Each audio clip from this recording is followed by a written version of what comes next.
The House will come to order. Members, please register.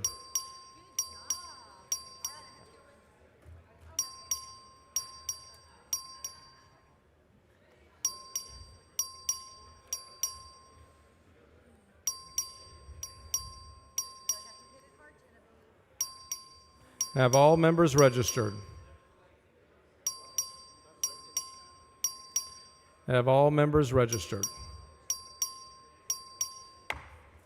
A quorum is present. The House and gallery, please rise for the invocation which will be offered by Pastor Scott Wall from the Capitol Commission in Austin.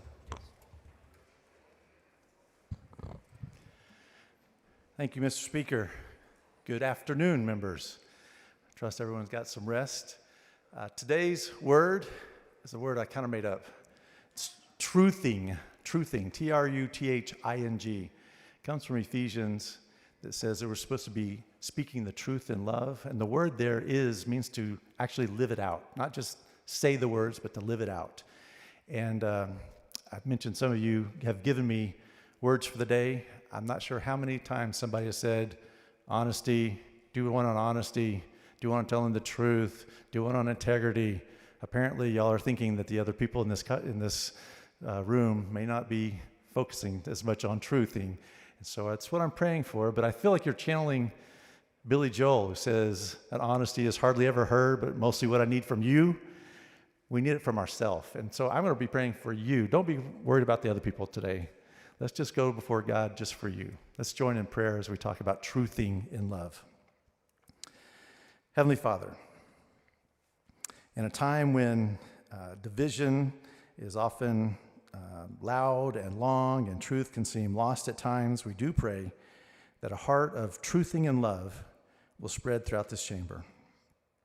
I ask you to grant these leaders the wisdom to seek not just facts, but truth, the deeper reality that reflects who you are, your justice, your mercy, your heart for people, and let them not only speak what is right, but to live what is right. And remind us that without love, truth can wound, and love without truth can mislead. But together, truthing and love can build what is just, wise, and lasting. So strengthen them today as they focus on truthing and love in speech, in debates, in the whole of lawmaking, and in all of life. In your Son Jesus' name I pray. Amen. Chair, and I recognize the Honorable Cole Hefner to lead us to the pledges of allegiance to the United States and Texas flags. Thank you, Mr. Speaker. Members and guests in the gallery, please join me in the pledge to the United States flag. I pledge allegiance to the flag of the United States of America and to the republic for which it stands, one nation under God, indivisible, with liberty and justice for all. And now to the Texas flag. Honor the Texas flag. I pledge allegiance to thee, Texas, one state under God, one and indivisible.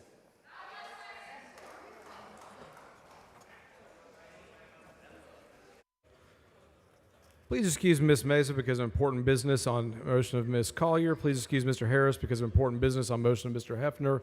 Please excuse Ms. Kerwin because of important business on motion of Mr. Curry. Please excuse Mr. Verdell because of important business in the district on motion of Ms. Harris-Davila.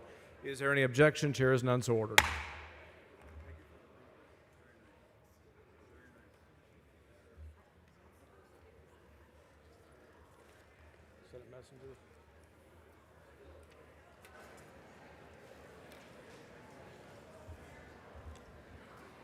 Mr. Speaker. Mr. Doorkeeper. Mr. Speaker, I have a message from the Senate. Admit the messenger. Thank you, Mr. Speaker.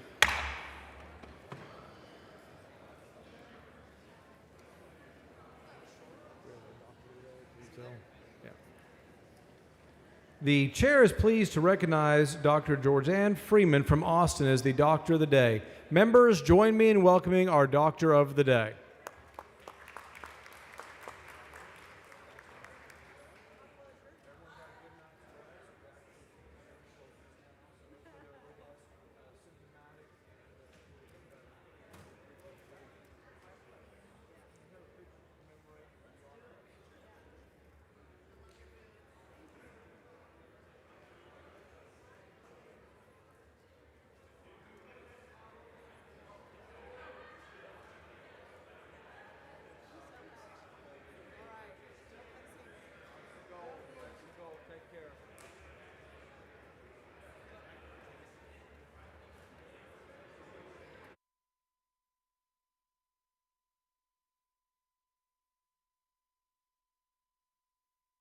Mr. Guerin moves to defer the reading and referral of bills into the end of today's business. Is there objection? Chair is none, so ordered.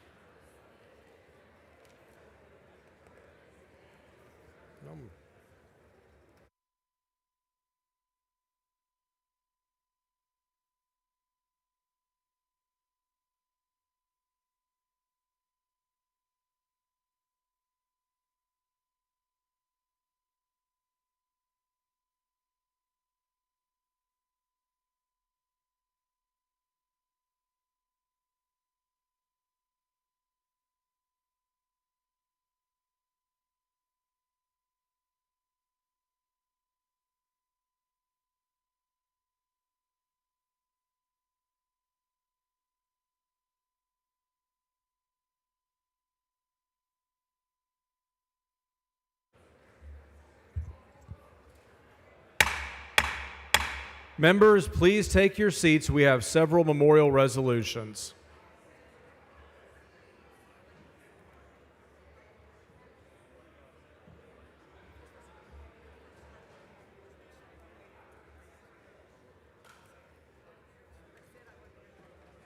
We have several. Yeah.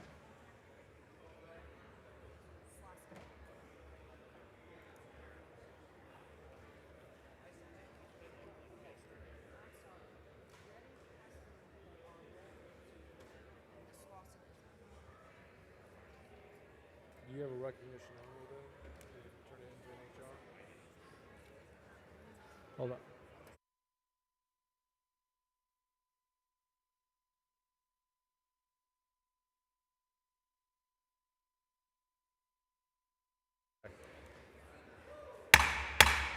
Members, please take your seats. We have several memorial resolutions.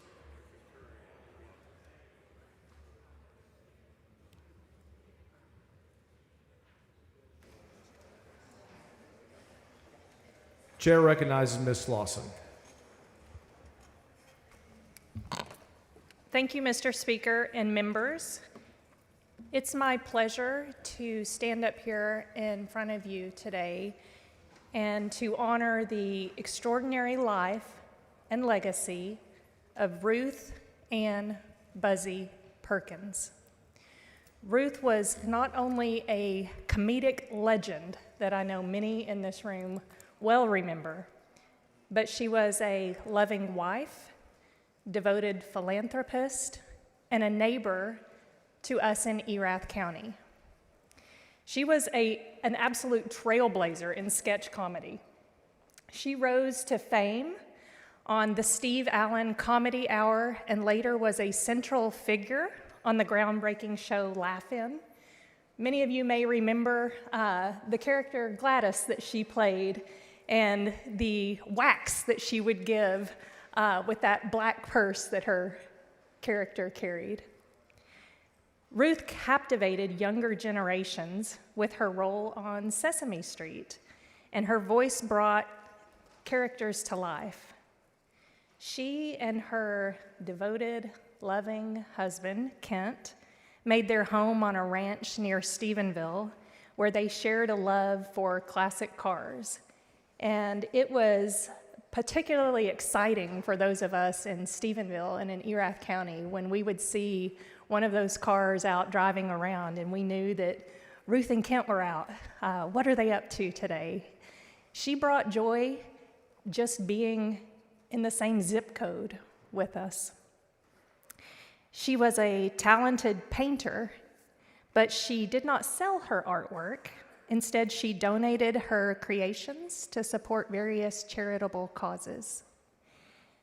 Ruth brought laughter and joy to generations, and her impact will continue to be felt, not just in our little area, but in all the lives that she touched.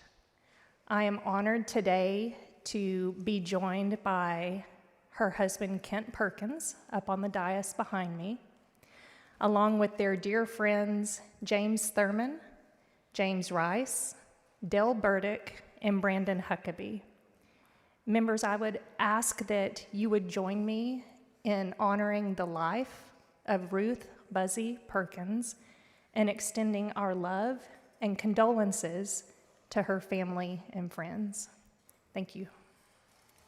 Members, guests in the gallery, please rise and join us in observing a moment of silence.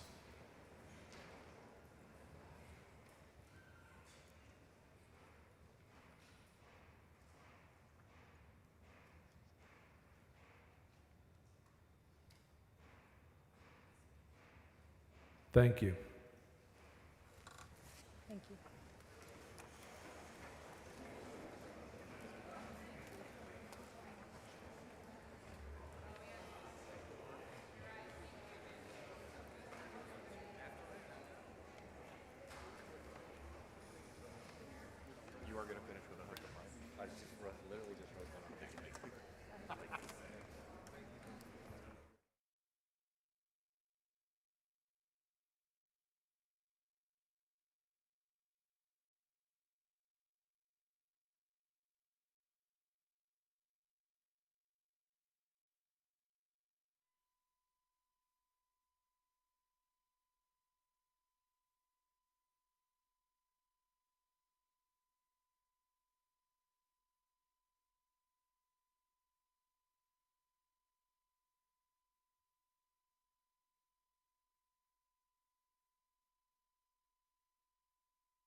Chair recognizes Mr. Alders for recognition.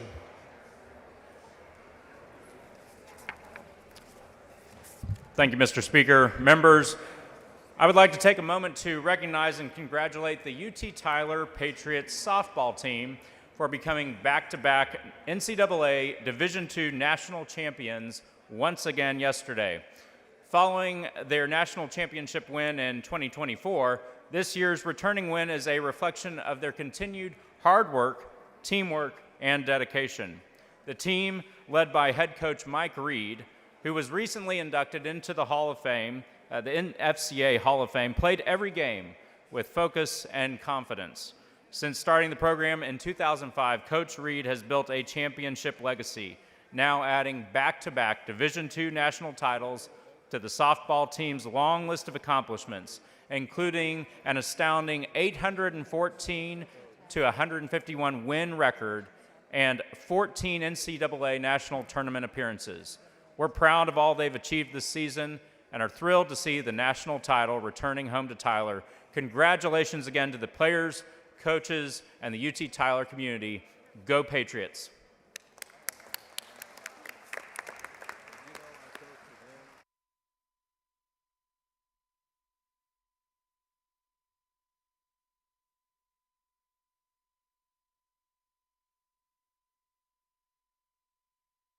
Chair recognizes Mr. Gerdes for recognition. Thank you, Mr. Speaker. Members, today we recognize an exceptional athlete and true Texas Longhorn, Michael Taft, for his outstanding achievements on and off the football field. Michael is the nephew of my constituent and close friend, Ed Johnson, who is here today along with the Taft family. Michael's story is one that embodies the spirit of Texas, a fifth-generation Longhorn and Westlake High School standout.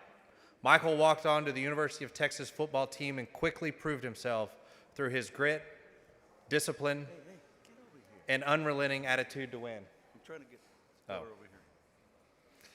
In just a few short years, his talent garnered him a scholarship and later earned him a starting position at defensive back. His effort helped lead UT to the SEC championship game and into college football playoffs. His hard work further earned him all Big 12 honors and a national recognition, including being a semifinalist for the Bullsworth Trophy and named a second-team All-American. From setting the tone at Kyle Field with his first quarter interception to stealing the Clemson win by forcing an incompletion, Michael has become a player no team can ignore. He embodies the spirit of Texas football and is a source of pride for his university, his hometown, and our great state. Please join me in congratulating him, wishing him continued success, and on bringing the University of Texas a national championship this season, and hook 'em horns. Yeah. Hook 'em horns, baby. Hook 'em horns, baby. Well done.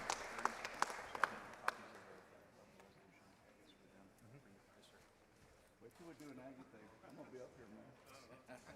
We're going to get plenty of copies of that picture all over the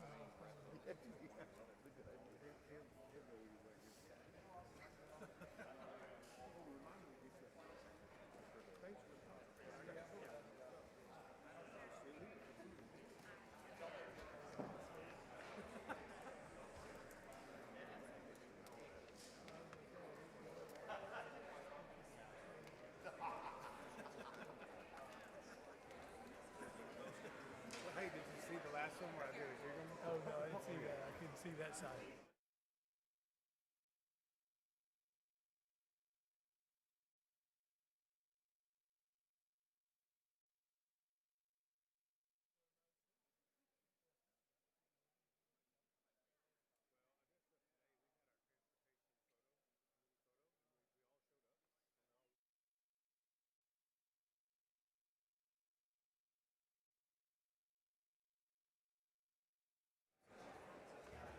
Please excuse Mr. Dutton because of important business on motion of Mr. King. Is there objection? Chair is none so ordered.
Chair recognizes Mr. Curry. Thank you, Mr. Speaker. Members, please help me recognize the outstanding McLennan Community College dance team. Please stand up. Who are here today alongside their coaches, and their awesome president, John F. McCowan, is here with them as well. For the first time in program history, the McLennan dance team claimed 2 National Dance Alliance national championships in the same year, an incredible accomplishment that reflects their talent, discipline, and determination. This historic win also marks the 8th consecutive year the team has brought home a national title and the 14th national championship overall in program history. We're honored today to welcome these student athletes and their coaches and president to the Capitol today.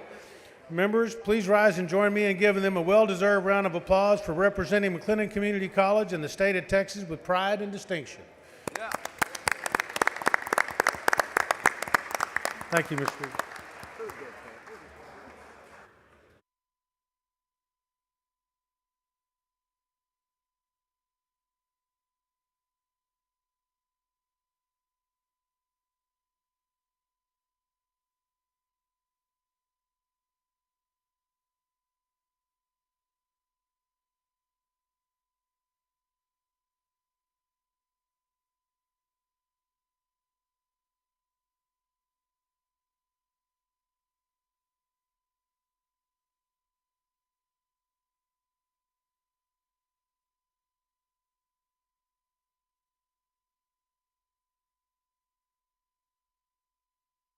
Chair recognizes Mr. Schofield for a motion.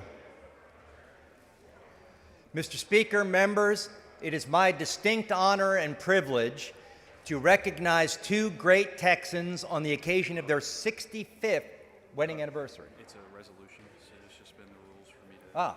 Forgive me, first I must suspend the rules. So I move to suspend all necessary rules to take up and consider House Resolution 1394. Members, you've heard the motion. Is there any objection? Chair is none. The rules are suspended. Following resolution, the clerk will read the resolution. H.R. number 1394 by Schofield, congratulating the Honorable Bill Calgary and Ann Calgary on their 65th wedding anniversary. Mr. Schofield. Since their anniversary is coming up on Tuesday, and not that many of you will stick around the day after Sine died to celebrate, I thought we would do it now. Representative Bill Calgary sat right over there in chair 109 for the better part of his tenure as a member of the Texas House. Bill and Ann met in high school at Cottonport High School in Louisiana, and I wish he'd have told me this trick earlier. He gave her a book which contained a note inviting her out to the movies, which fortunately she read the note, and they did go to the movies, and I will give you a hint. It worked out well, and they're still here with us today. They started their family in Texas, where Bill began a company that he later sold to one of the biggest utilities in the country, and they have had a very successful family, which includes my Chief of Staff, Annie Calgary St. Paul, who's back there with them, and their great-grandson, Henry St. Paul, who was the subject of a resolution on his birth. So he has been mentioned in 2 resolutions, and he's only 3 months old. The kid has had a better legislative session than I've had. But members, please join me in celebrating and welcoming Ann and Bill Calgary on their 65th wedding anniversary, and I move adoption of the resolution. The question occurs the adoption of the resolution. Is there any objection? Chair hears none. The resolution is adopted. Speaker Craddock moves to add all members' names to the resolution. Is there any objection? Chair hears none. So ordered.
Chair lays out the following previously adopted resolution. Clerk will read the caption.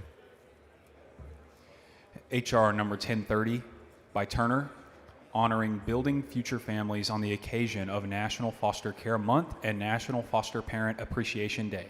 Chair recognizes Mr. Turner. Thank you, Mr. Speaker. Members, today we are honored to be able to celebrate Building Future Families. It's an organization that is known for its advocacy work on behalf of the foster parents and adoptive parents. And also, this is an opportunity to recognize and acknowledge Foster Parent Appreciation Day, which is coming up on Saturday, May 31st. Members, there are approximately 28,000 children currently in foster care in the state of Texas. And since 2015, Building Future Families has been serving as a vital voice for foster and adoptive parents. This nonpartisan and nonprofit organization has advocated for foster and adoptive parents in public policy issues, educated and engaged foster and adoptive parents, and provided counsel to those who are facing challenges related to the foster or adoption process. The organization has worked tirelessly to bring positive changes to the foster care system and to inform foster and adoptive parents about the legal proceedings and other matters in the process. The well-being of foster children is a matter of tremendous concern to the legislature. We've worked on these issues a lot over the last many years, and it's a matter of concern to all Texans, and Building Future Families should be commended for its invaluable work that it has done to support foster families and the needs of the foster care system in Texas. So members, please join me in recognizing today as National Foster Care Day at the State Capitol, and to extend a warm welcome to the Building Future Families and Foster Parents organization who are here in the gallery. And I ask them to please rise, if y'all would, don't mind standing. And especially want to thank my constituent, Denise Blakeney, who is from Arlington, and she made today possible. So thank you very much for being here today. We are so grateful for all the work that Building Future Families and all foster parents do within our state. Thank you for taking on the charge of bettering families and the Texas foster care system. Thank you, members. Thank you. Absolutely. Thank you. Thanks for standing up here.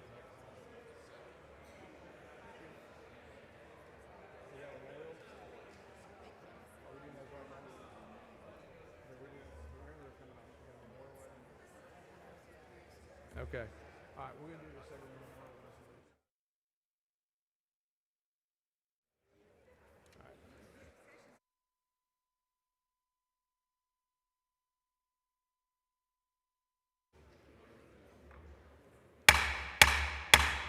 Members, please take your seats. We have a previously adopted memorial resolution.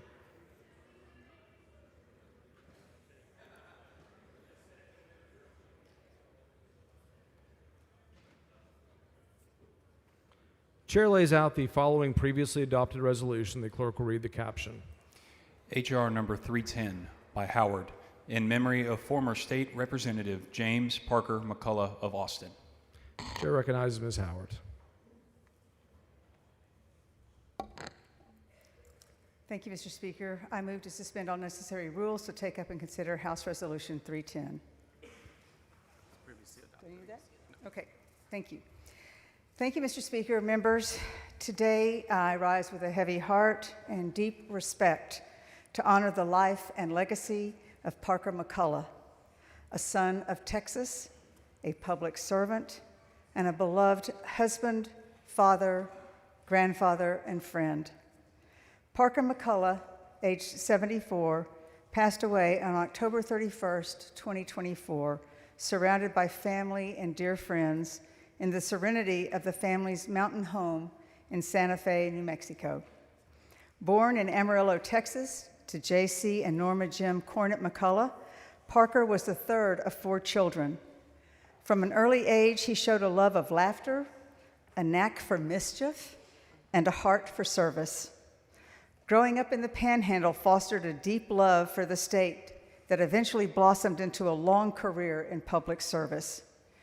Parker's academic and professional journey took him from South Plains College on a track scholarship to Texas Tech University, where he earned his undergraduate and law degrees. After law school, Parker planted roots in Georgetown, Texas. There he built a law practice, raised his 2 oldest children, and lived a life of civic devotion.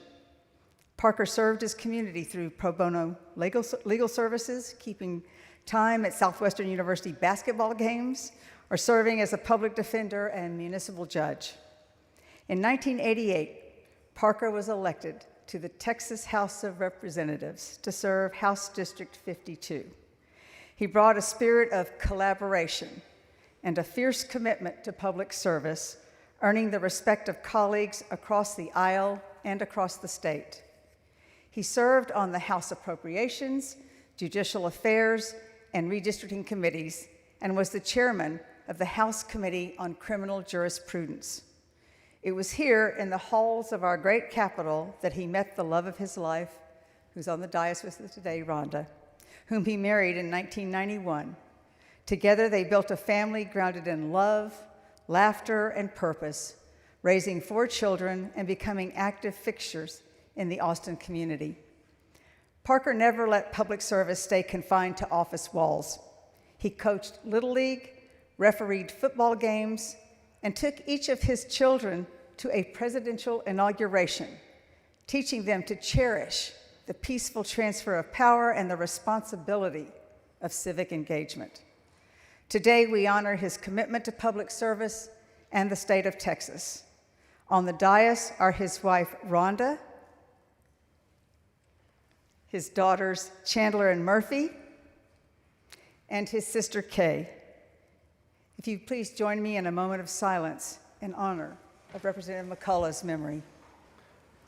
Members, guests in the gallery, please rise and join us in observing a moment of silence.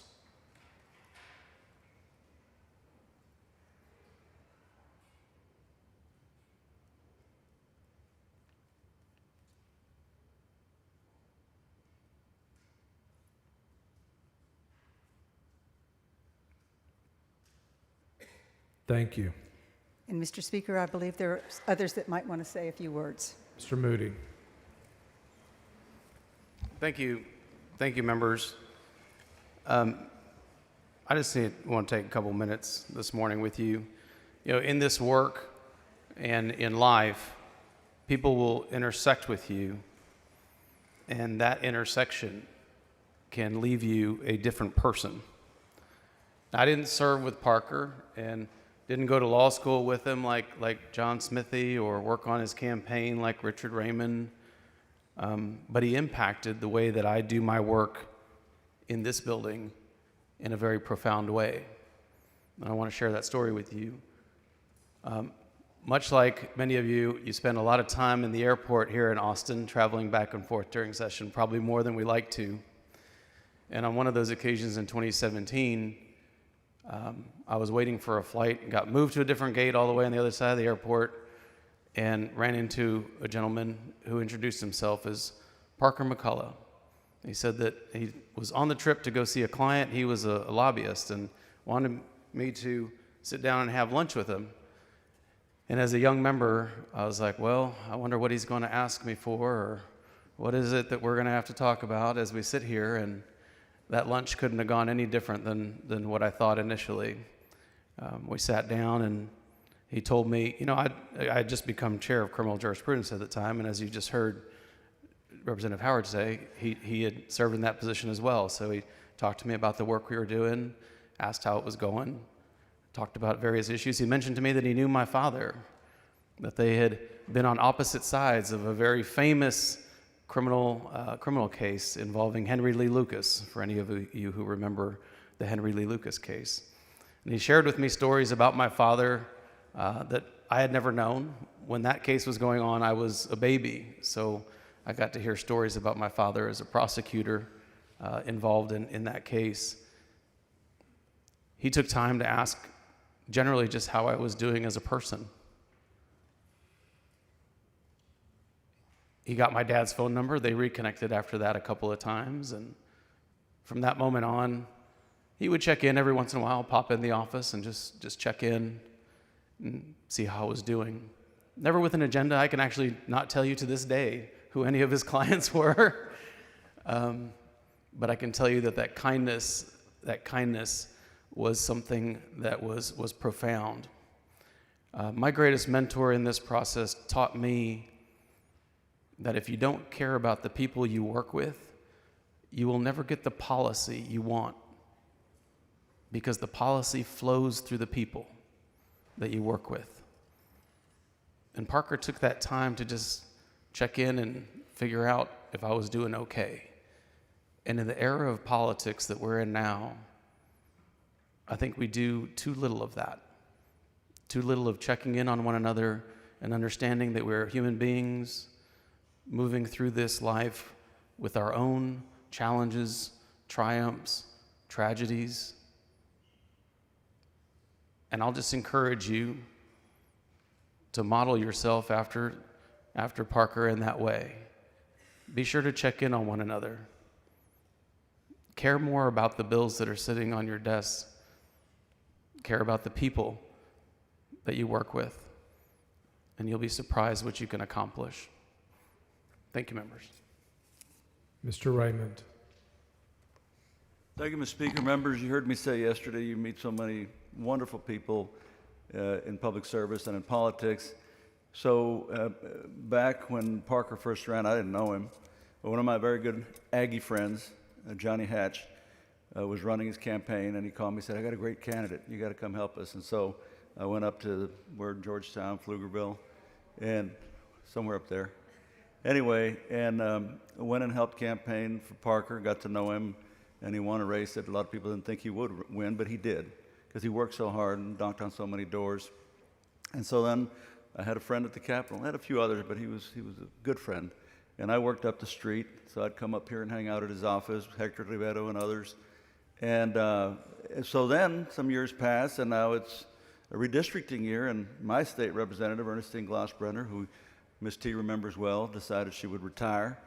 And so now the race was on to see what the district would look like. And I was up here with my friend Parker, following him around like a puppy dog, because he was on redistricting.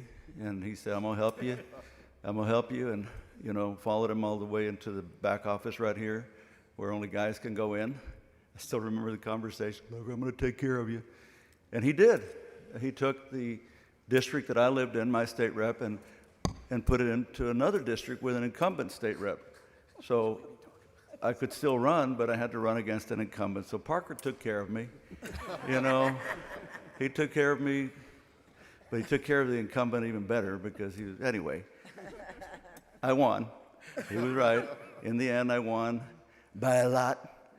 And I was so looking forward to working with him, but he lost. So I win, he loses. And the guy that beat him, and Charlie, you remember Mike Crucy. So Mike Crucy beat him. And when he got here, he was kind of rough around the edges. And we're talking, and I said something about Parker, and he says, this is back to Joe's point, Speaker Moody. So I'm talking to Crucy, and I say something about Parker. And he says, Parker, you know Parker McCullough? I said, yeah, I worked on his first campaign, you know. Well, why are you talking to me? Why are you talking to me then? Because you won. Because you won. He's my good friend, but you won. You're here, so we got to work together. And that's the way this process works.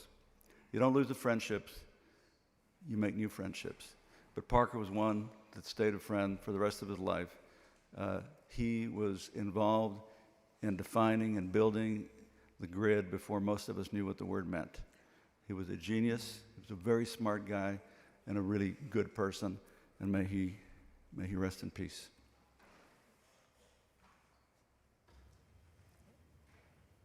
Ms. Howard. Thank you, Mr. Speaker. You're hearing some interesting stories about Parker, but I think the main takeaway here is that this was a really good person. And our house was blessed to have him be a part of it. He was a friend to many. He showed us a good model of how we could work with one another, and he will be missed. Thank you, members and Mr. Speaker. Thank you, members.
Members, please take your seats. We have a couple of more memorial recognitions. Members, please take your seats at this time.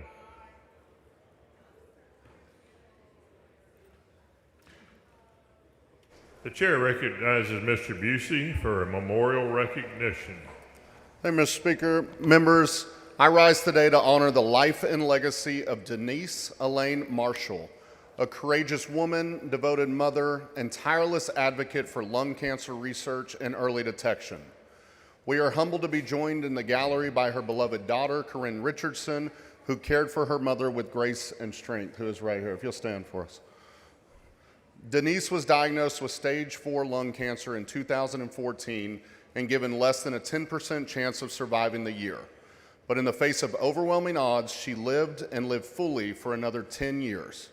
Even as she endured the physical and emotional toll of her illness, Denise remained deeply committed to helping others. She became a powerful voice in the fight for expanded access to preventative cancer screenings and research funding. But her proudest role was as a mother, watching Corinne grow into the compassionate, resilient leader she is today. One of Denise's greatest dreams was to see her daughter walk the stage and graduate from the University of Texas. That dream came true in May of 2024, and it was a moment that symbolized not just Corinne's achievement, but Denise's enduring love and strength.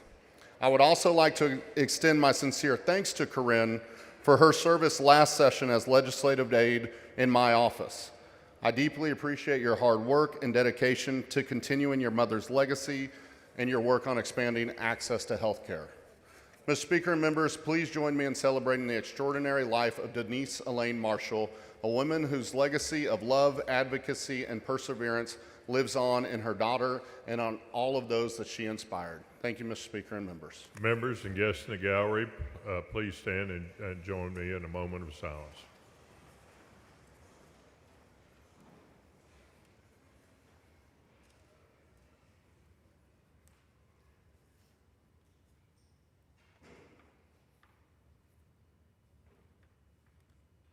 Thank you.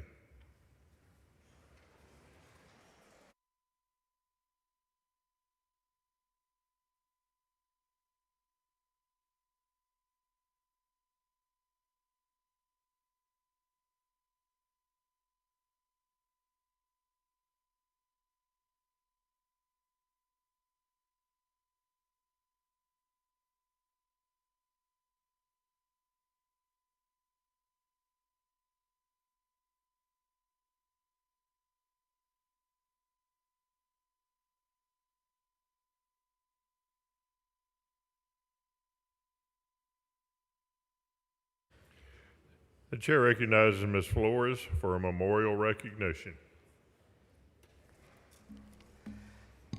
Thank you, Mr. Speaker. Members, today I would like to acknowledge the creative and colorful life of one of my constituents, Tony Gonzalez, an East Austin Chicano muralist who passed away in April. My friend Tony was an East Austin original who lived in our community his entire life, attending Brook Elementary in my district in the 1960s and graduating from the former Johnson High School in Representative Cole's district in 1974. As an elementary school student at Brook, Tony became passionately involved in his art classes and spent his days drawing, sketching, and creating art. His love of art would only grow with age. Tony's passion and talent led him to create works of art for the Austin Independent School District and Arte Tejas, as well as for popular restaurants like Don Dario's in Austin and Chisholm Trail Barbecue in Lockhart. Never forgetting where he came from, Tony was proud to call himself a Chicano artist who beautified the barrio. He particularly enjoyed his canvas-style portraits of Spanish-language musicians Jay Perez, Emilio Novaira, Selena Quintanilla, and Chris Perez. During his life, Tony received community art recognitions from the City of Austin and Arte Tejas. He had an exhibit on display at Dougherty Art Center in 2015 and was locally famous for being one of the artists who created La Loteria mural in East Austin. I am so happy to be joined by Tony's loving family today. He is survived by his wife of nearly 50 years, Rachel, 2 daughters, 4 grandchildren, and too many friends and admirers to count. Can you please stand and be recognized?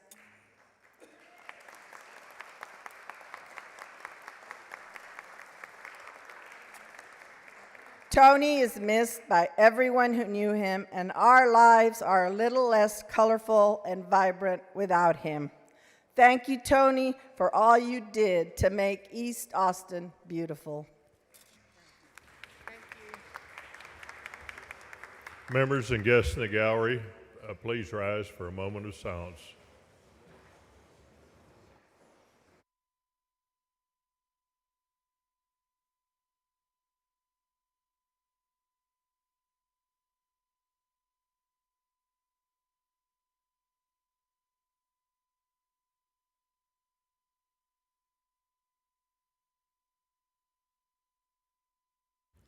Thank you.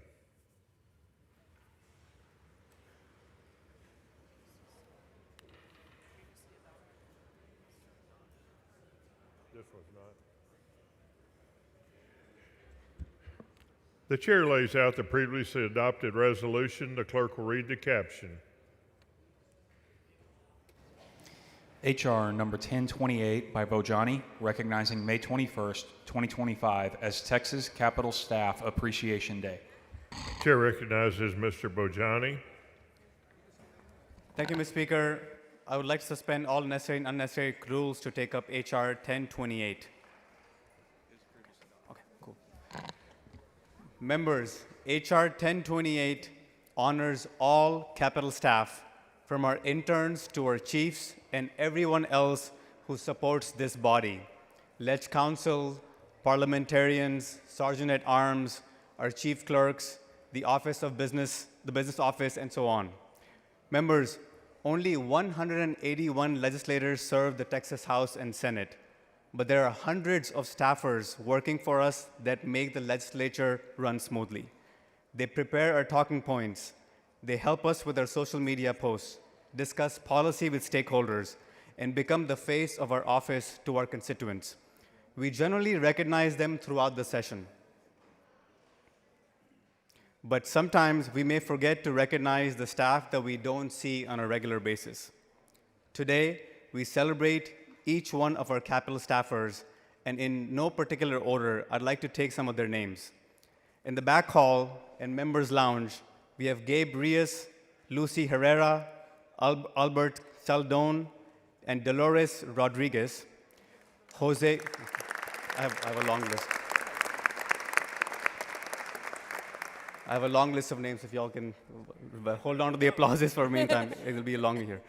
Jose Randon Martinez and Janet Herrera Panama. Our Ledge Council leads, Jeff Archer, Kimberly Shields, Mike Marshall, Robert Sandoz, Jennifer Sherrill, and Julie Calhoun. The team at the Chief Clerk's office, Mark Cervantes, Stephen Brown, Andrew Holcomb, Mara Serviere, Kellen Crane, Mason Roberts, Alyssa Vargas, and Emily Wallace. Our journal, we can clap. Our journal clerks, Jennifer Teagan, Doran, Scotty Hagan, Hannah Brown, and Georgia Harrington. Our Sergeant at Arms, Kara Coffey, Brianna Wallace, Alex DeGilio, Gustavo Ramirez, Harry Minton, and Joe Valenzuela. Our parliamentarians, Sharon Carter, Sarah Johnson, Tom Samuels, Jonah Espinoza, and Josiah Jones. And Hugh Berry, I don't know. Our state minister, Scott Wall. Oh, where is he? Where is he? Oh, okay. Scott Wall, right there in the gallery.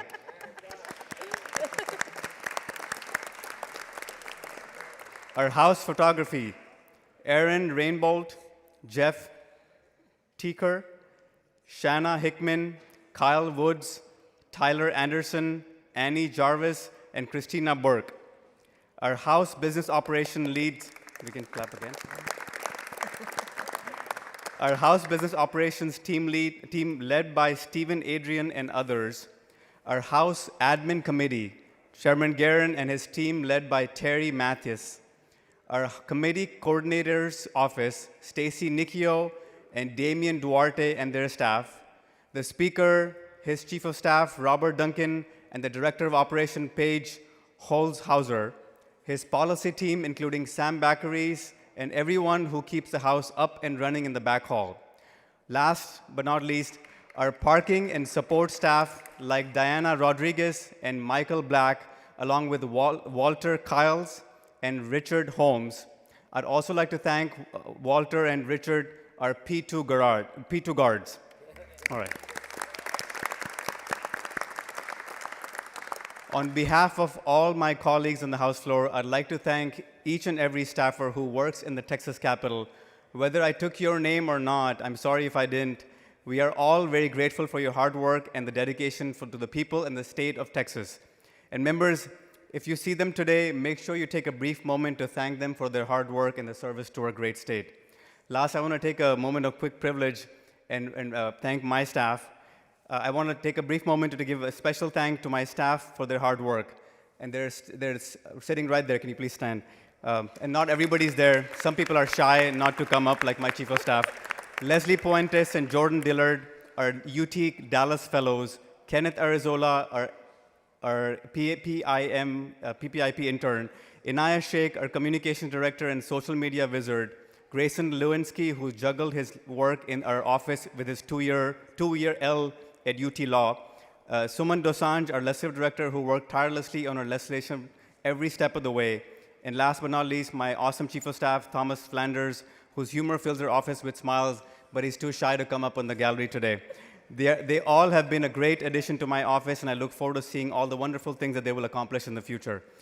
We also had some treats dropped off at the Reagan Building, break rooms, the committee coordinator's office, the sergeant's office outside the floor, and in the back hallway. So please enjoy them on behalf of 181 legislators and our constituents. Members, I hope that each one of you will sign on to the resolution with me. Mr. Speaker, I move for adoption. Much. Thank you all for standing with me.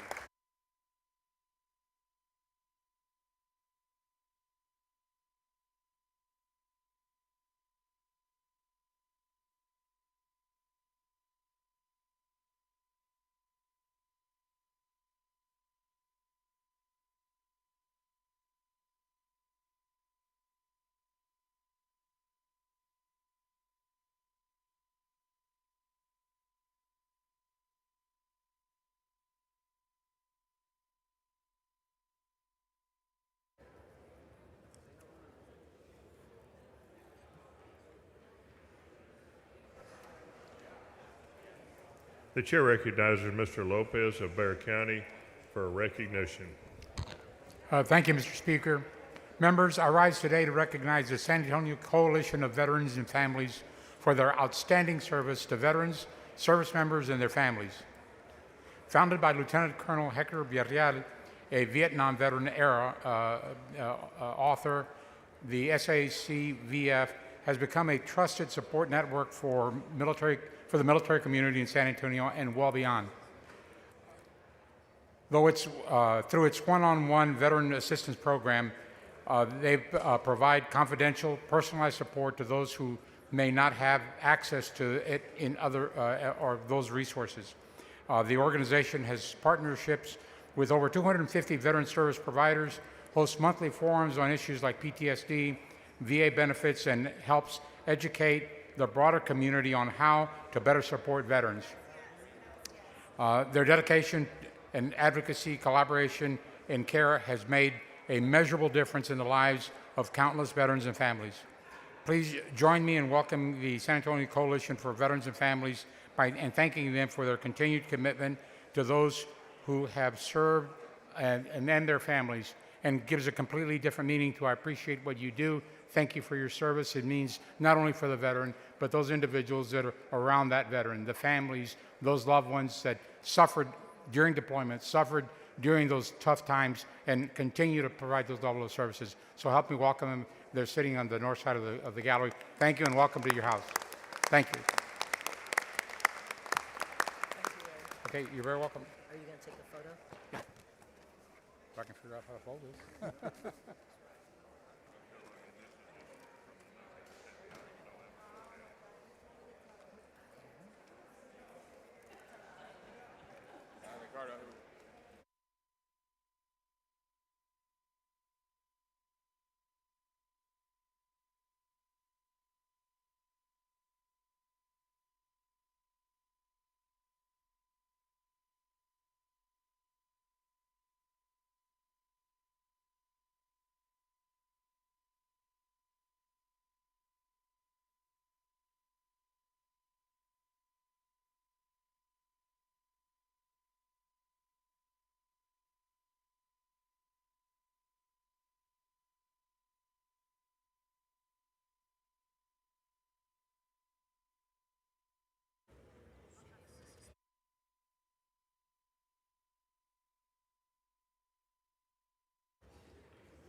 Chair recognizes Ms. Howard.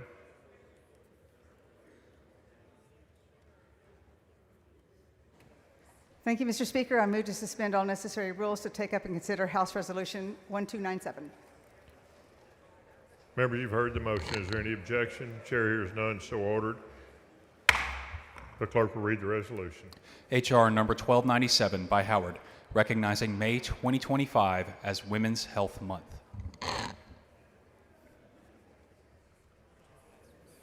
Chair recognizes Ms. Howard. Thank you, Mr. Speaker, members, and anyone who would like to join us up here for Women's Health Month, women or men, we appreciate it. Today, I am proud to join members of the Texas Women's Health Caucus, women's health providers from Texas, and advocates to honor and celebrate Women's Health Month. Each May, the United States Department of Health and Human Services observes Women's Health Month, and I see we have a young woman joining us today, too. Thank you. The month serves to highlight women's health issues, raise awareness, and encourage women of all ages to prioritize their physical, mental, and emotional well-being while recognizing the unique health challenges that women face. Among these challenges, women are disproportionately affected by several serious health conditions, including breast cancer, cervical cancer, ovarian cancer, oh, another young one, thank you, and various sexual and reproductive disorders. These issues require greater research, increased education, and equitable access to preventive care. Over the last couple of legislative sessions, the House Chamber has stood by women's health through a newfound commitment to address these challenges head-on. During the 88th legislative session, the state budget included an increase of $160.1 million, which was crucial in expanding access in rural Texas communities through mobile health units. This legislative session, the House continued to build on this momentum, investing an historic $469.1 million for women's health programs, reaffirming this body's efforts to improve women's health in Texas. The state of Texas has made great strides toward a better Texas for women through the work of advocate groups and healthcare providers such as the Texas Women's Healthcare Coalition, Everybody Texas, and the women's health providers joining us today. We are joined on the dais by Martha Zuniga and Sally Perales from the South Texas Family Planning and Health Corporation, who are tirelessly working for reproductive health and access to care in communities across South Texas.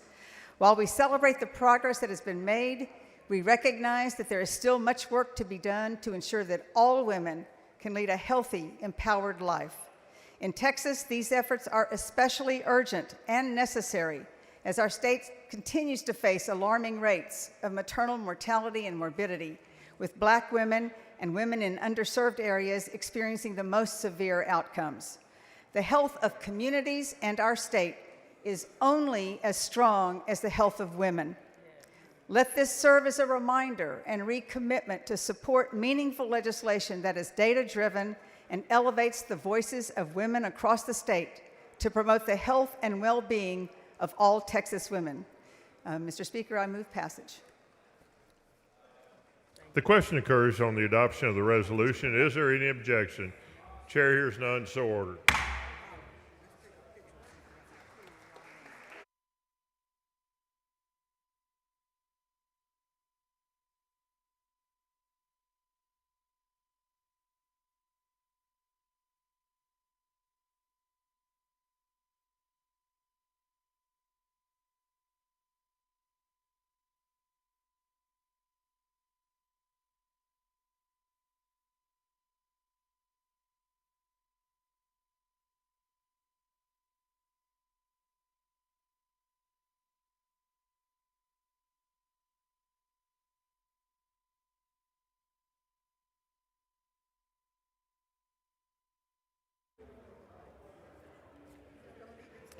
The chair recognizes Mr. Martinez for a recognition.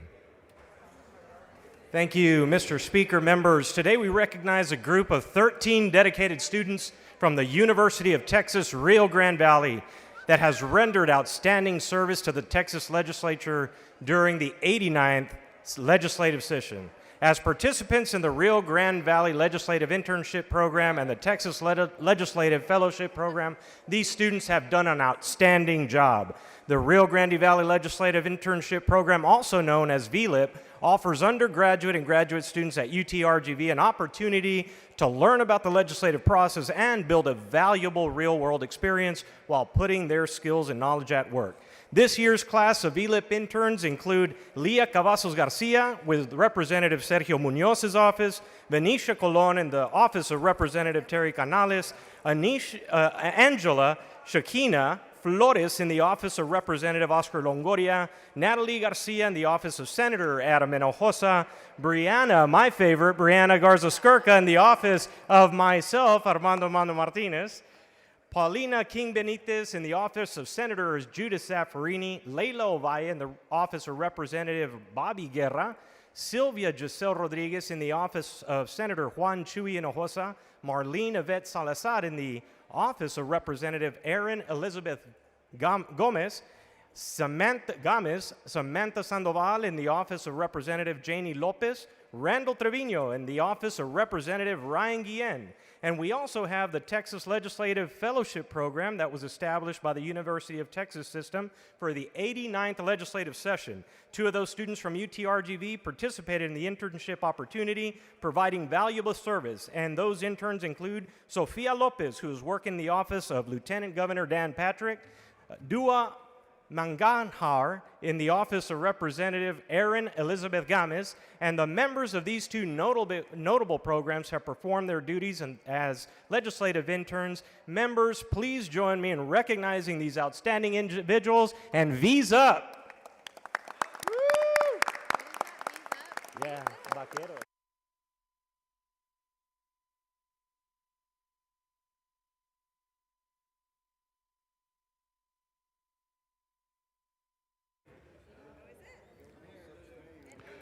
The chair recognizes Mr. Kane for a recognition. Thank you, Mr. Speaker.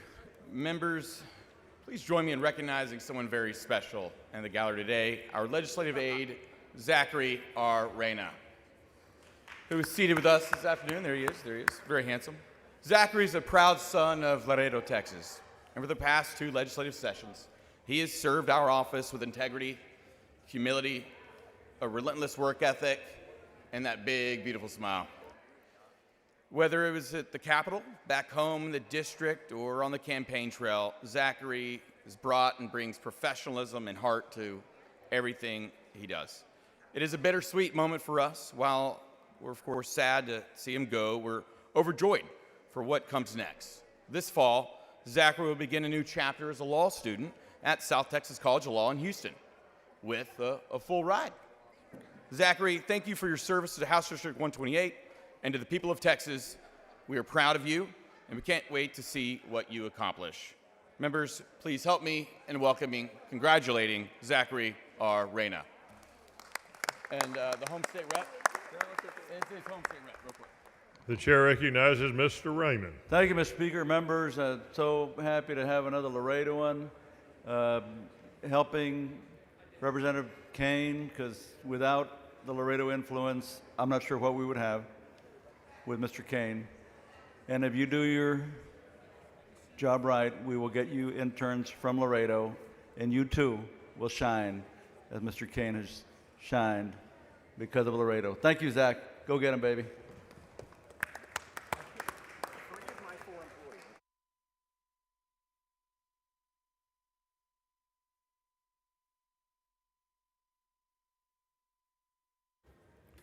The chair recognizes Ms. Lopez of Cameron County for a recognition.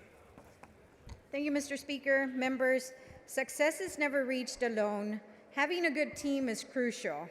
Today, I want to recognize the invaluable help I received this session from my legislative interns and the incredible work they did. Samantha Sandoval was a friendly face in our office and handled public relations and legislative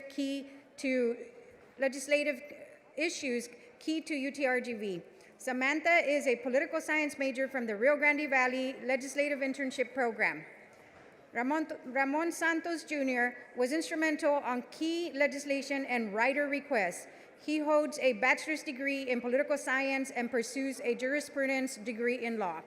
Through his hard work and dedication, Governor Abbott has now signed some of the bills that Ramon managed. Izzy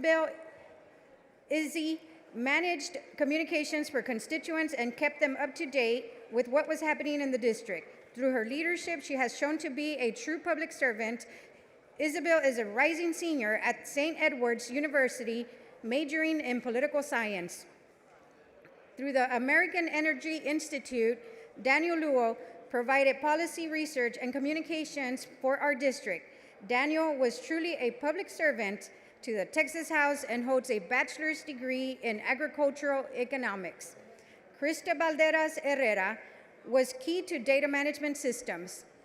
She managed casework and communications in support of, or in opposition of legislation that we handled this session. Krista holds a high school degree and pursues further studies in the great city of Austin. I want to thank and extend my deepest gratitude for Corrine Martinez, my Chief of Staff, and Parker Malone, my Legislative Director, whom took the leadership positions for a successful session. Their tireless dedication and professionalism was profound. The hard work, long hours, and unwavering commitment made a meaningful difference for our constituents in HD 37. Members, help me thank House District 37's doers and all the hard work they did to represent my constituents. I could not have done this without them.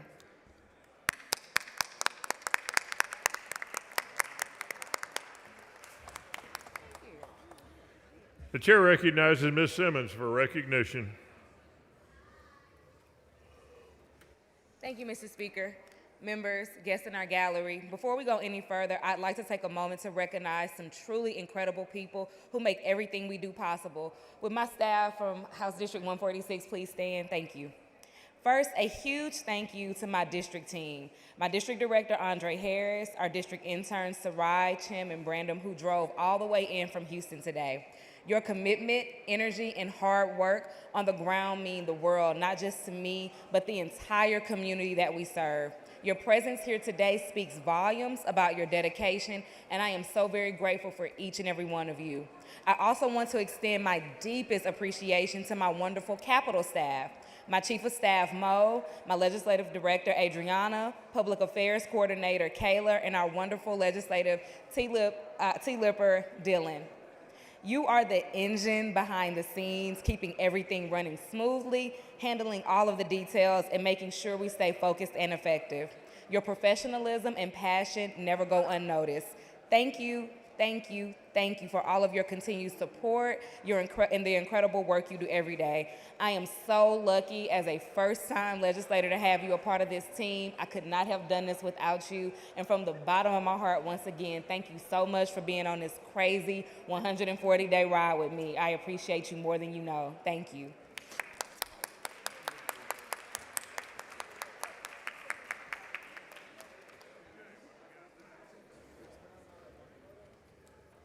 The chair recognizes Ms. Flores for recognition. Thank you, Mr. Speaker. Today I rise to acknowledge the Garcia family, who are talented founders of one of the culinary staples in my district, Cura's Grill, which is celebrating its 30th anniversary this year, or Cura's, in case you don't understand what Cura's Grill is. In March 1995, Cura's Grill launched under the direction of brothers Jorge and Marco Garcia, who are recent immigrants to Austin from Nueva Rosita, Mexico, via Eagle Pass. They were soon joined in the business by their sister Julie and their parents Marco and Julieta.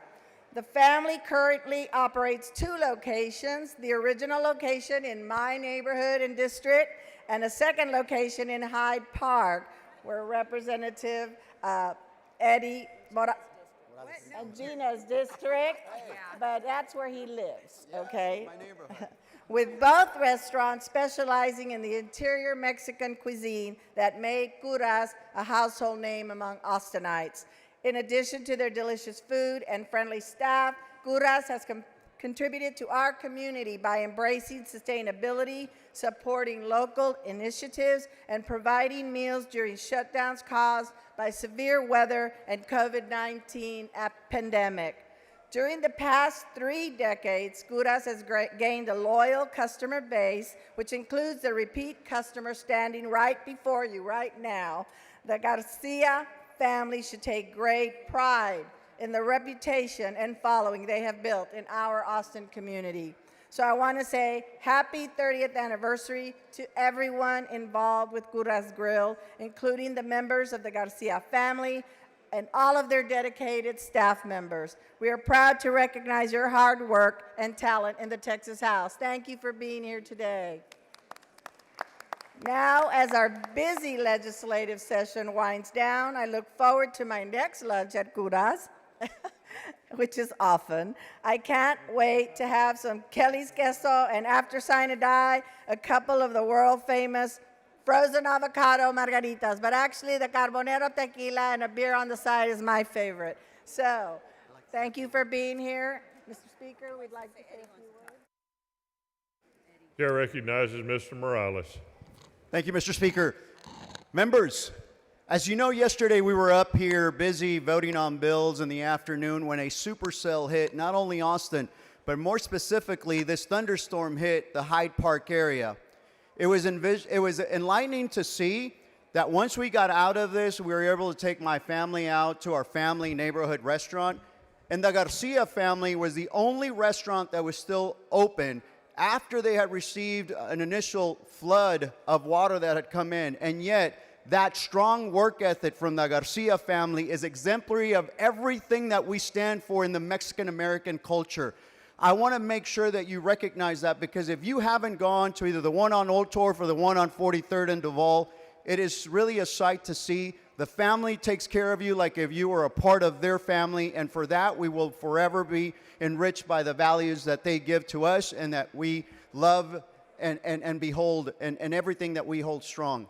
We've taken our own staff out there already. They've enjoyed those avocado famous margaritas. If you haven't, you need to do it. And to that, Mr. Garcia, you have done an amazing job in raising not only your family and your children, but also in what you have done for the Mexican-American culture. Thank you for who you are and the love that you give to everything that you do. Thank you very much.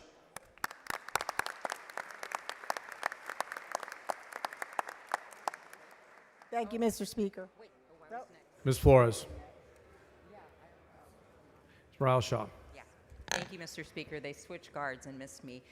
To the Garcia family, thank you so much. You create a space that celebrates our culture. It's always light and refreshing to go in, but I especially want to thank you for your vegetarian options. Thank you for thinking of us.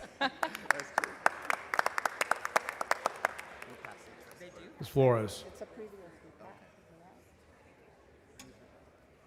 Thank you. Move passage. Thank you, Lulu, for doing that.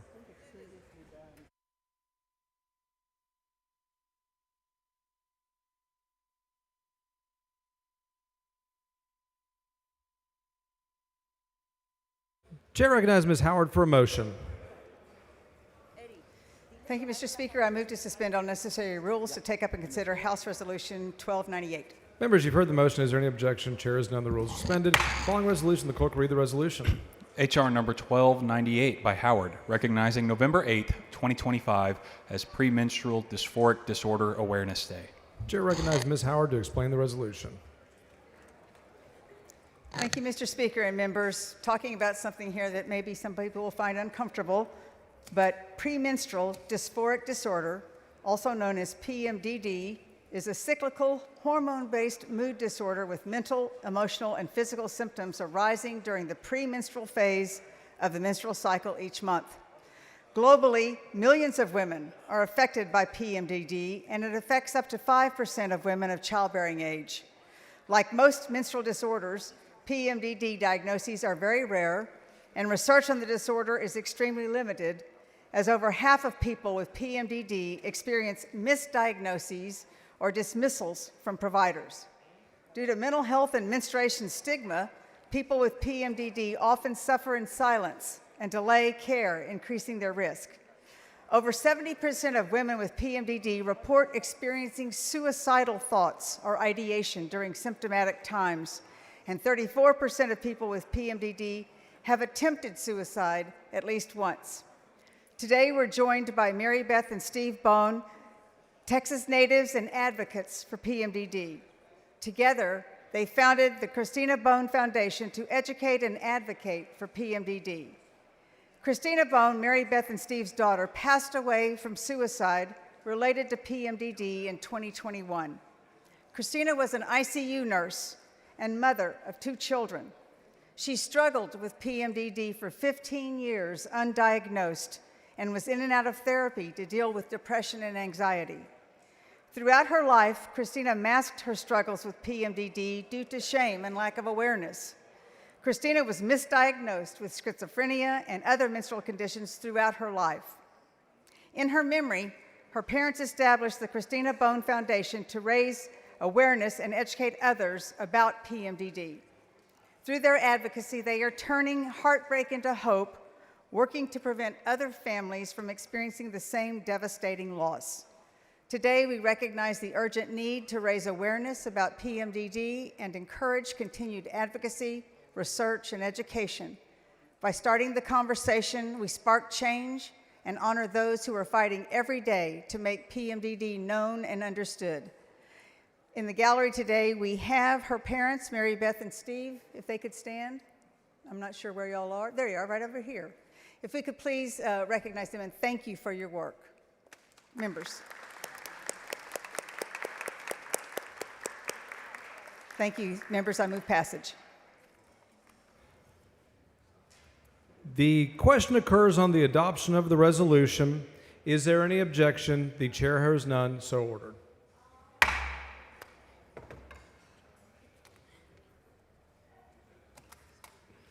Chair recognizes Ms. Garcia of Bear. Thank you, Mr. Speaker and members. I rise today to honor and to recognize some very special House District 124 constituents that are here with us today in the gallery. Some of them aren't just House District 124 constituents, excuse me. Some of them have come as far as Houston and Katy to advocate today.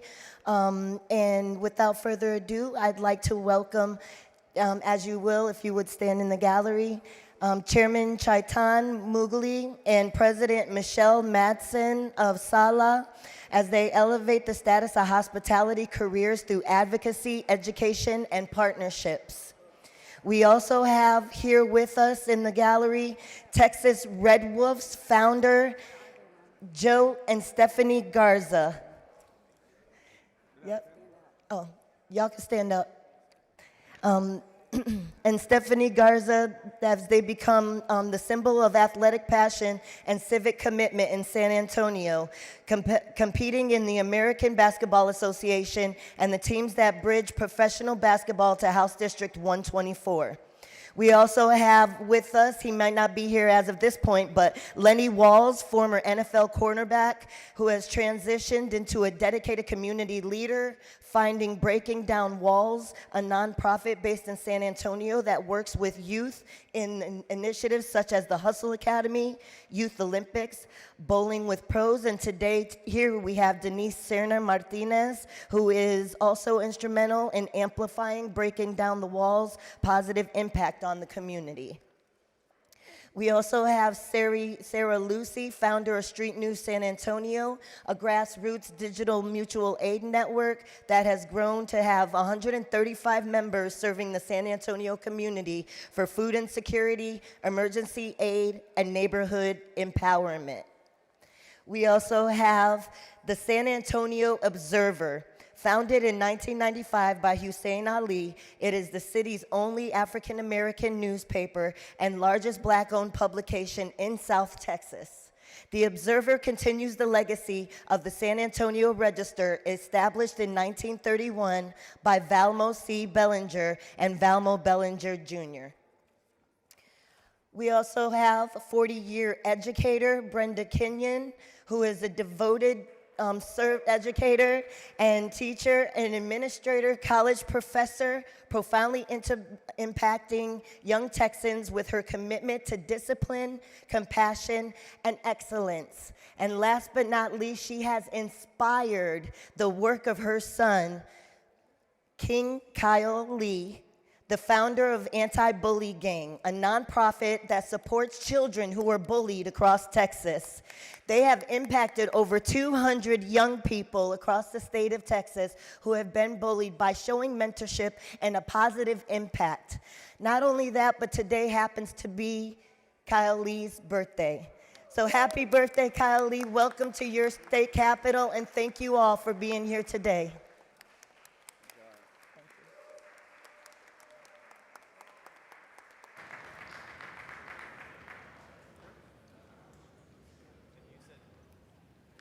Mr. Speaker. Ms. Doorkeeper. Mr. Speaker, I have a message for the Senate. Admit the messenger. Thank you, Mr. Speaker. I'm directed by the...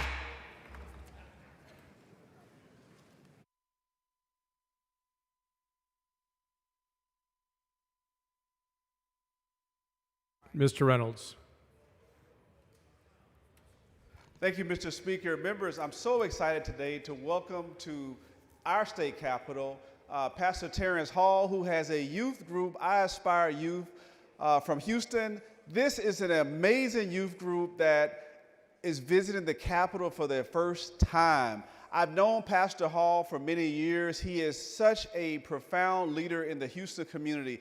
Anytime there's a need in a need when it comes to food insecurity, when it comes to giving toys for children for Christmas and food for Thanksgiving, any holiday, Pastor Hall is there.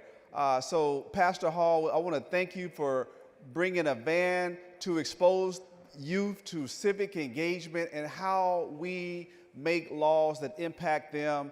And I'm so grateful for you always paying it forward, giving back, doing the Lord's work on Sunday and throughout the week. So thank you, Pastor Hall, and all of the amazing youth visiting your capital today.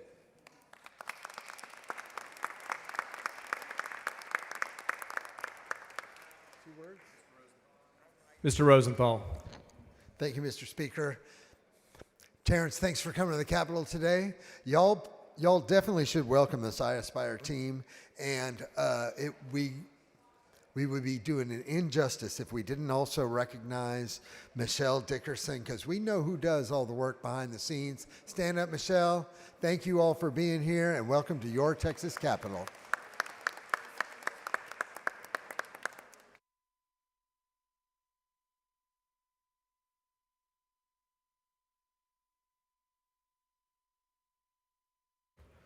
Members, there is quite a bit of business that needs to be completed in the next several days. For that reason, we will limit the number of resolutions and recognitions at the beginning of each day and save the remaining staff recognitions for Monday. I'd like to remind you of our end-of-session deadlines and procedures relating to consideration of Senate amendments and conference committee items. There is a 24-hour layout requirement on House bills with Senate amendments and conference committee reports. Tomorrow at midnight is the deadline to concur or appoint a conference committee on House bills with Senate amendments. Sunday at midnight is the deadline to adopt conference committee reports. In order to be eligible before the deadline, your conference committee report must be turned in to the chief clerk on Saturday afternoon. If you have received a yellow sheet relating to your House bills with Senate amendments or a blue sheet relating to any Senate bill you sponsor, please complete and return it to my Chief of Staff's office ASAP so your bill can be placed on the item's eligible calendar. The House's work schedule for the next few days will be dependent upon the eligibility times for Senate amendments and conference committee reports. Mr. Moody, for what purpose? Mr. Speaker, I request that the remarks on previously adopted House Resolution 310 be reduced to writing and placed in the journal. Members, you've heard the motion. Is there any objection? Chair is none so ordered.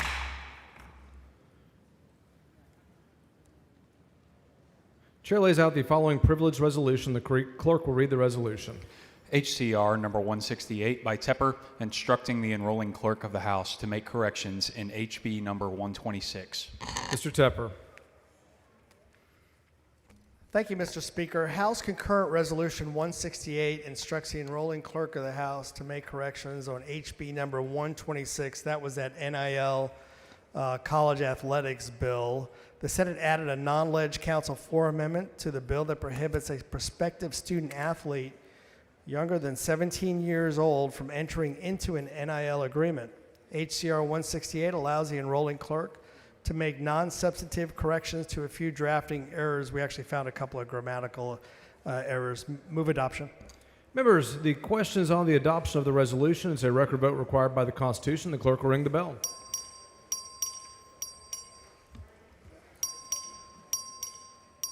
Have all members voted? Mr. Guerra voting aye. Have all members voted? 131 ayes and 0 nays. The resolution is adopted.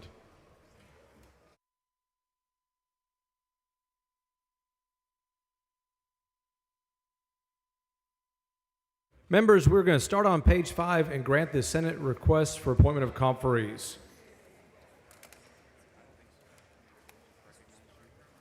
Mr. Spiller for a motion.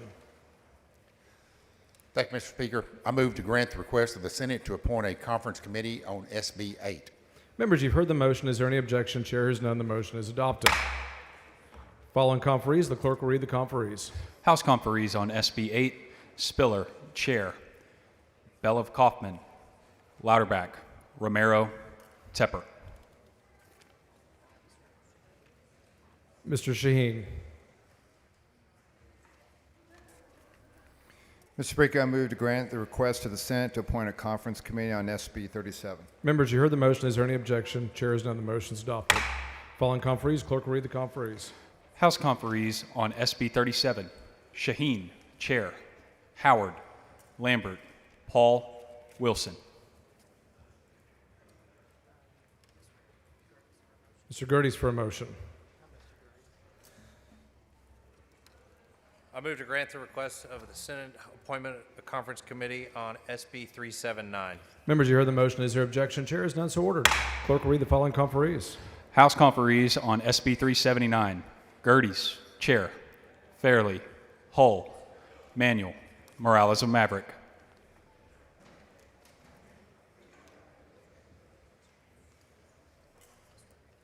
Mr. Metcalf for a motion. Thank you, Mr. Speaker. I move to grant the request of the Senate to appoint a conference committee on SB 12. Members, you heard the motion. Is there objection? Chair is none so ordered. Following conferees, clerk read the conferees.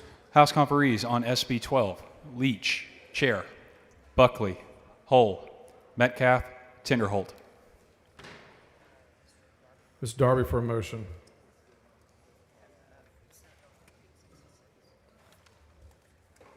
I move to grant the Senate request for a conference committee on 1566. Members, you heard the motion. Is there objection? Chair hears none, so ordered. Following conferees, clerk will read the conferees. House conferees on SB 1566, Darby, Chair. Anchia, Bella Montgomery, King, Smithy.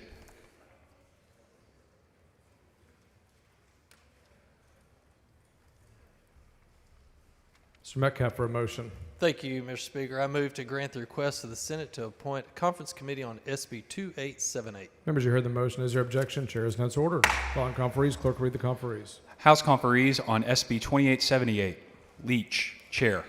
Dyson, Johnson, Landgraf, Moody.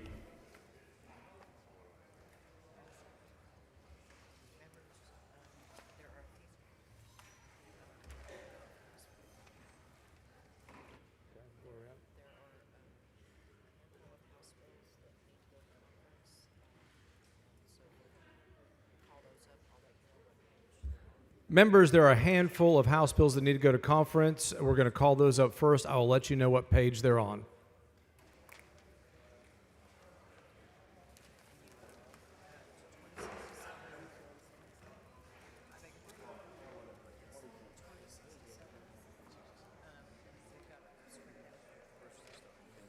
Just start saying it.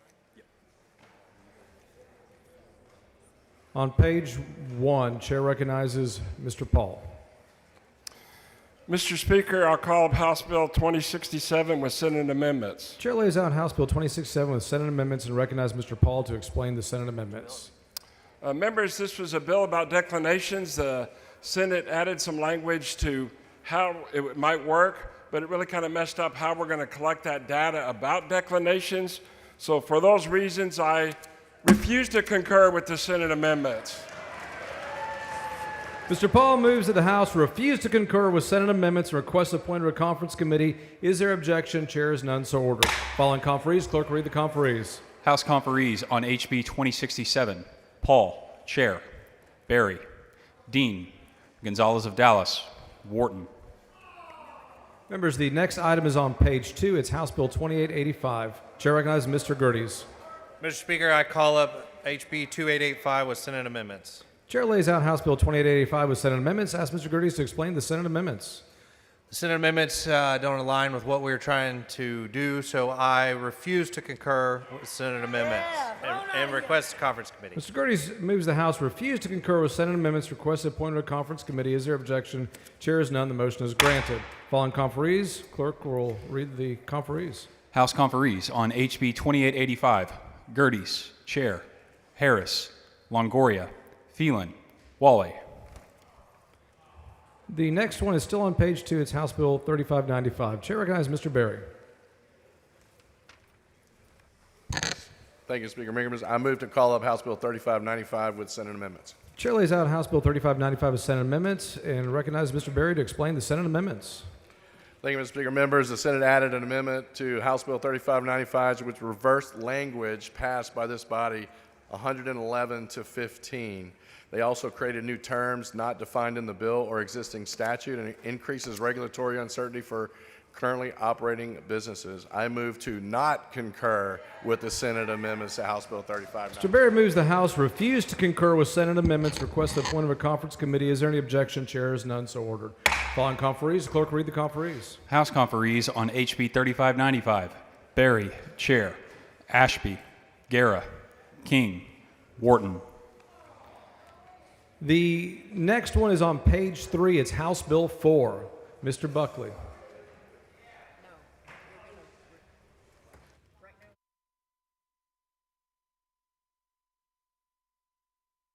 Chair recognizes Dr. Buckley.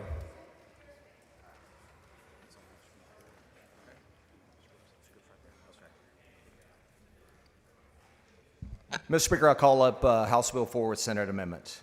Chair lays out House Bill 4 with Senate amendments and recognizes Dr. Buckley to explain the Senate amendments.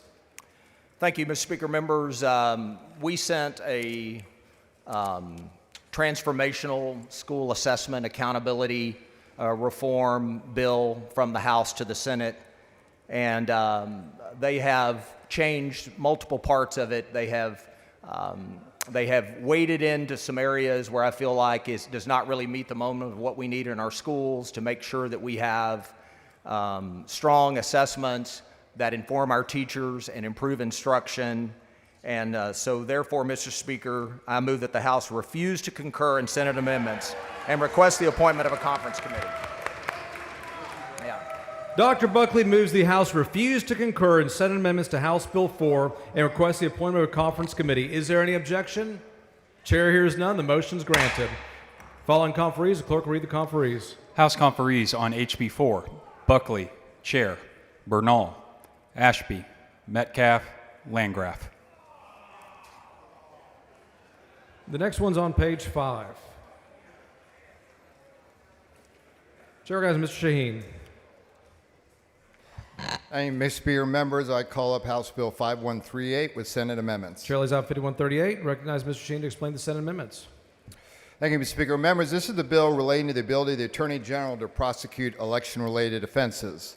The Senate amendments remove the timelines and processes that this body voted out in regards to when and how the Attorney General would intervene in a prosecution. Therefore, members, I move we do not concur and request a conference committee. Ms. Shaheen moves the House not concur. Is there any objection? Chair is none, so ordered. Following conferees, the clerk will read the conferees. House conferees on HB 5138. Shaheen, Chair. Busey. Darby. Garin. Turner.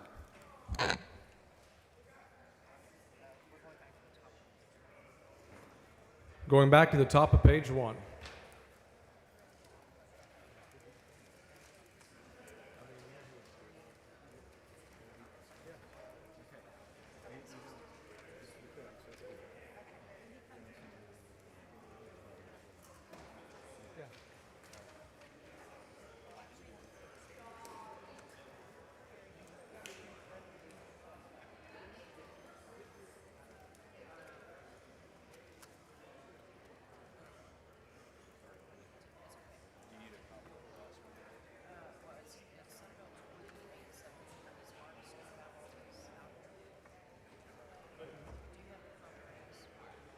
I'm squared away now.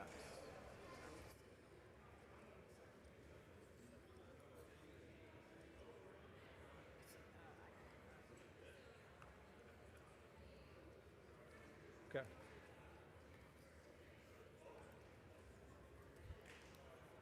Chair recognizes Dr. Buckley on House Bill 5560. Thank you, Mr. Speaker. It's an honor to stand in for Chairman Harris. Mr. Speaker, I call up House Bill 5560 with Senate amendments. Chair lays out House Bill 5560 with Senate amendments. Recognize Dr. Buckley to explain the Senate amendments. Thank you, Mr. Speaker. The committee substitute authorizes courts to enter an order authorizing a violator to spend up to 50% of the civil penalty the court assesses on infrastructure improvements to develop new water sources or mitigate water losses, all in order to mitigate the potential for future violations. And second, the Senate amendment states if a violator that is a water utility overpumps a GCD permit to meet customer demand, despite raising rates consistent with the utility's drought contingency plan, the committee substitute authorizes but does not require the court to have the utility collect payment via a line item on customers' water bills. I move to concur with Senate amendments for House Bill 5560. Record vote on the motion to concur. Clerk, ring the bell. Leach voting aye. Have all members voted? Bojani voting aye. 125 ayes, 4 nays. The House concurs in Senate amendments.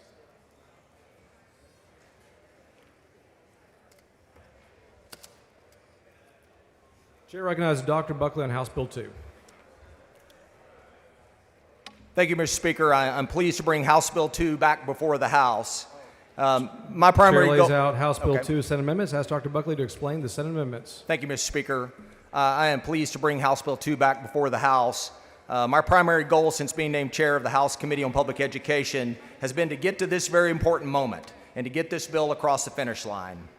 My drive for this legislation comes from being the son and a grandson of educators and strong women that advocated on behalf of public education and our public school system.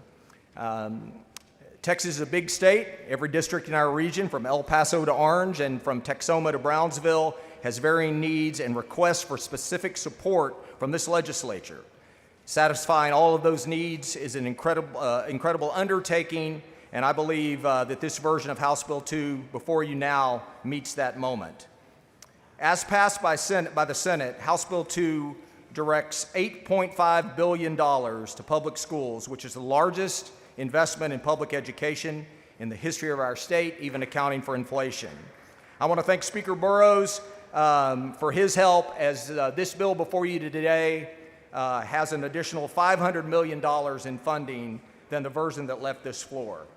HB 2 directs those dollars by allocating $4.2 billion for teacher compensation through a new teacher retention allotment designed to reflect the value of experience in the teaching profession and offer educators the opportunity to pursue teaching as a career that can support their families.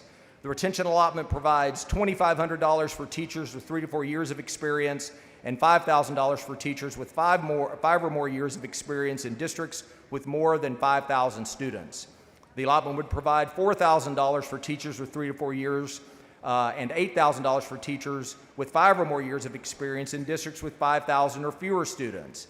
And additionally, House Bill 2 provides $500 million in flexible funding for non-administrative staff pay raises. This could be used to increase salaries for entry-level teachers, counselors, librarians, nurses, custodians, bus drivers, and all other support staff, all of whom are critical to the operation of our schools.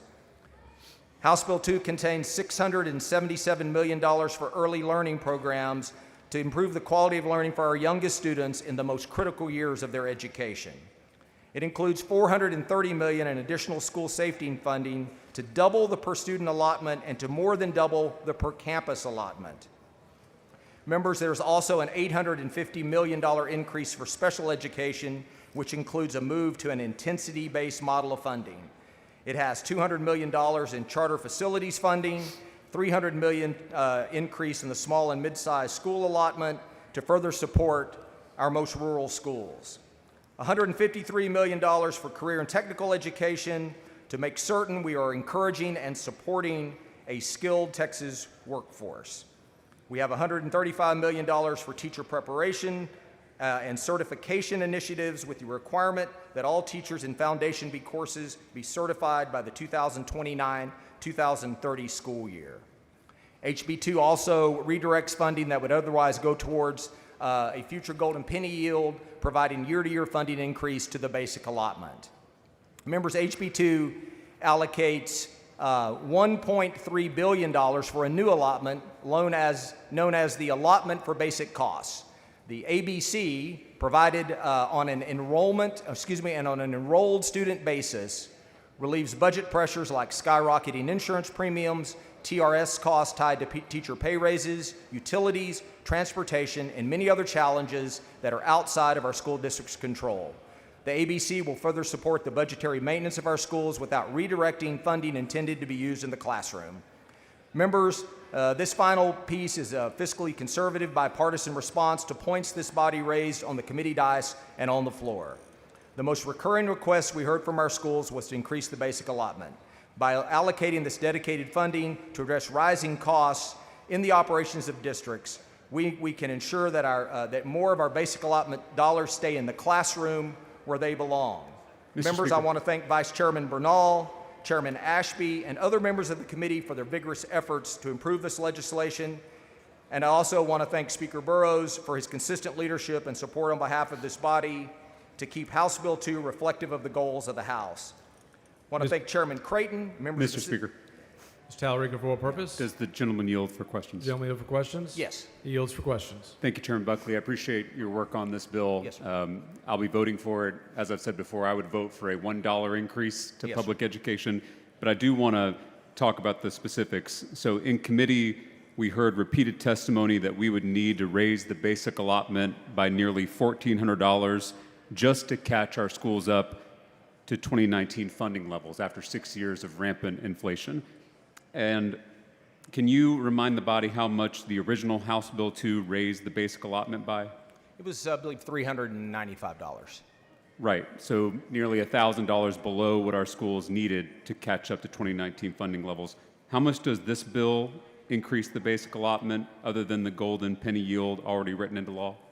Well, it's a $55 increase in the basic allotment, but the creation of the teacher retention allotment and the creation of the ABC, or the allotment for basic costs, is reflective of to nearly a $400 increase in the basic allotment. So every session I hear about the need to make our school finance formula simpler. So I'm struggling to understand why we're creating a new allotment for basic costs when we already have a basic allotment. Well, because first of all, these are measurable areas of expense that in the future could easily be adjusted for inflation. They are distributed based on enrollment funding. I think meeting the moment of what many districts have talked about. And we heard in committee, district after district was talking about just the basic costs of basically keeping the lights on and keeping diesel in the buses. And the ABC provides enrollment-based funding to meet that, to meet those challenges districts are facing. So if this new allotment for basic costs is covering what the basic allotment covers, why wouldn't we just use the existing basic allotment? Well, because I think what happens is this directs those dollars to the specific costs that are impacting our districts that actually creates more space in the basic allotment to go into Tier 1 funding, which is that key piece of educating our kids. It also, with the teacher retention allotment, it is a some certain pay raise for our teachers. Isn't it true that the money flowing through this new allotment for basic costs like utilities, food, transportation, is lower than the basic allotment increase included in the House's original version of this bill? I would say when you look at that, if you applied it and what those dollars would do in simple basic allotment increases, you're looking at it being on par with what left the floor. Is it not true that our House bill provided a $395 increase to the basic allotment, and this bill provides a $106 allotment? By my math, that's $289 less for every student. You know, you have to take into account the teacher pay raise component, which is historic for our Texas teachers, a guaranteed pay raise for public school teachers that is really unprecedented. Not really, it is unprecedented in this state. And these teacher pay raises don't go to every teacher in Texas, is that correct? Yeah, what we're doing, as we did in House Bill 2, is that we understand that we need to keep teachers in the classroom. So we're targeting 3 years and 5 years and increasing the slope of the pay scale so that teachers will stay in the classroom and they can expect greater compensation. So if we had a $24 billion budget surplus this session, why couldn't we provide a pay raise for every Texas teacher? Well, we do have an allotment, a separate allotment that can be used for pay raises. That's a local decision. Many districts that we talked to felt like that they had achieved their goal in starting pay, but they felt that they were lacking in providing those pay raises as they moved up the pay scale. And of course, this version of House Bill 2 does exactly that. When is the last time the legislature passed a comprehensive school finance bill? I believe it was 2019. Right. 6 years ago, when you and I first came to the Texas House, and we raised the basic allotment by nearly $1,000. Are you aware that we currently have a budget surplus of more than $20 billion, and last session we had a surplus of more than $30 billion? I am aware of those figures, yes. So I'm trying to understand, is there a reason why for 6 years we have been unable or unwilling to provide the real funding needed to stop school closures, stop program cuts, and stop teacher layoffs? Well, I think what you see here in this version of House Bill 2 is directed dollars for the basic costs of running our schools and then paying our teachers to keep the best teachers in the classroom. And this is a tremendous investment. The gentleman's time has expired. Okay. Thank you. I'll be brief, members. The time has expired. Oh, we're done. All right. I'll be really brief then. Members, I move to concur with Senate amendments to House Bill 2. Questions on the motion to concur? Record vote. Clerk, ring the bell. Mr. Ashby voting aye. Mr. Bernal voting aye. Mr. Buckley voting aye. Ms. Ward Johnson voting aye. Mr. Little voting aye. Have all members voted? Have all members voted? 122 ayes and 13 nays. The House concurs in Senate amendments. Chair recognizes Ms. Orr on House Bill 24. Thank you, Mr. Speaker. Members, I move to call up House Bill 24 with Senate amendments. Chair lays out House Bill 24 with Senate amendments. Ask Ms. Orr to explain the Senate amendments. Thank you, Mr. Speaker. The new language makes clear that the purpose of this bill is to allow for more residential development by applying only the 60% threshold and majority vote requirement to situations that allow for more residential development. And Mr. Speaker, I move that the House concur with the Senate amendments. Questions on the motion to concur? Record vote. Clerk, ring the bell. Ms. Orr voting aye. Have all members voted? 104 ayes, 30 nays. The House concurs in Senate amendments. Chair recognizes Mr. Gerdes. Mr. Speaker, I call up House Bill 3233 with Senate amendments. Chair lays out House Bill 3233 with Senate amendments. Ask Mr. Gerdes to explain the Senate amendments. Thank you, Mr. Speaker. Members, the Senate amended House Bill 3233, which returned the bill to the filed version that changed the applicability of any foreign country by saying data must be in U.S. territories. This helps to ensure the privacy protections are certain, as it must be stored domestically and not subject to vulnerability. I move to concur with Senate amendments. Questions on the motion to concur? It's a record vote. Clerk, ring the bell. Have all members voted? Have all each voting aye. 137 ayes, 0 nays. The House concurs in Senate amendments. Mr. Wu, for what purpose? Mr. Speaker, Parliament. State your inquiry. Would it be possible for members to slow down and read their words more clearly, and then see, since we're not in a rush for time right now? Yes, it's possible. Thank you, Mayor.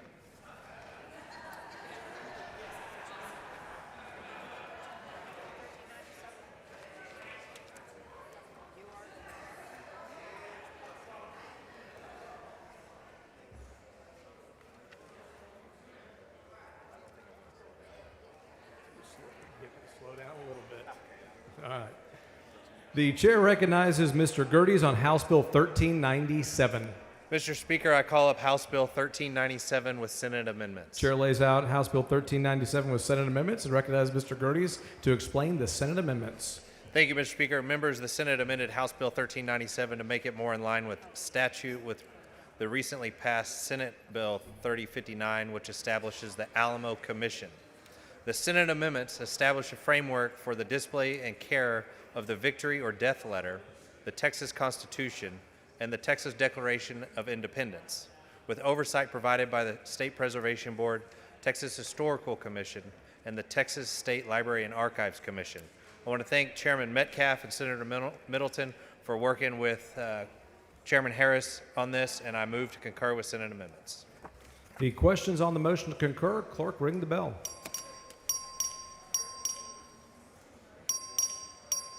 Have all members voted?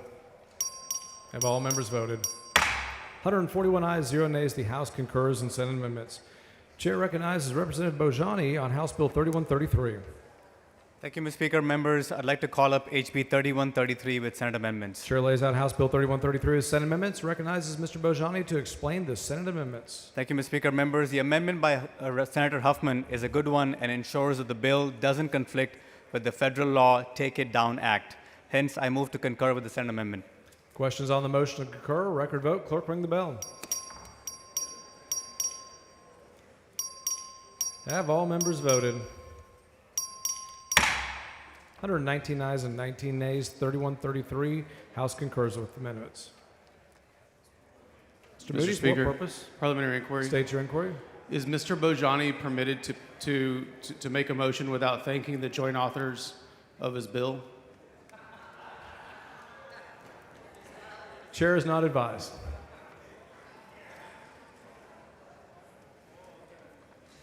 Chair recognizes Mr. Cook on House Bill 5696. Thank you, Mr. Speaker. Members, I'd like to call up House Bill 5696. Chair with lays out Senate House Bill amendments. 5696 with Senate amendments. Recognize Mr. Cook to explain the Senate amendments. Thank you, Mr. Speaker. The Senate made very minor amendments to the municipal district for the city of Mansfield, and they are acceptable, and I move to concur. Questions on the motion to concur, record vote, clerk ring the bell. Have all members voted? Have all members voted? 99 ayes, 36 nays. The House concurs in Senate amendments. Chair recognizes Ms. Holt. Mr. Speaker, I call up HB 5680 with Senate amendments. The chair lays out Senate Bills 5680 with Senate amendments and asks Ms. Holt to explain the Senate amendments. Thank you, Mr. Speaker. The Senate made a technical correction to align this bill with the template MUD, and I move that the House concurs with the Senate amendment. The questions on the motion to concur, it's a record vote. Clerk ring the bell. Mr. Bell voting aye. Have all members voted? Have all members voted? 90 ayes, 47 nays. The House concurs in Senate amendments. Chair recognizes Ms. Morales.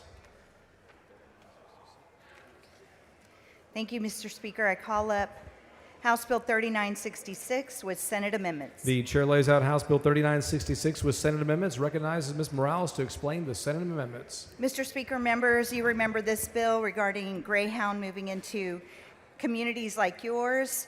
The changes I'm not very happy with because the method of delivery will now not be physical mail, but it'll be newspaper publications instead. But I don't want to risk this bill not passing at all, so I'm going to concur with the Senate amendments. Ms. Morales moves the House concur with Senate amendments. It's a record vote. Clerk ring the bell. Ms. Morales voting aye. Have all members voted? 89 ayes, 44 nays. The House concurs in Senate amendments. Chair recognizes Mr. Vasut.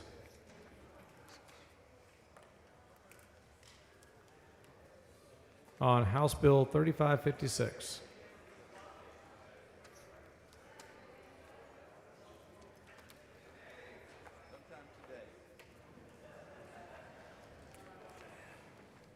Mr. Speaker, Ms. Weiner, for what purpose? I raise a point of order under Rule 11, Section 2 against further consideration of HB 3556. The bill is not quite yet before us, Ms. Weiner. I apologize.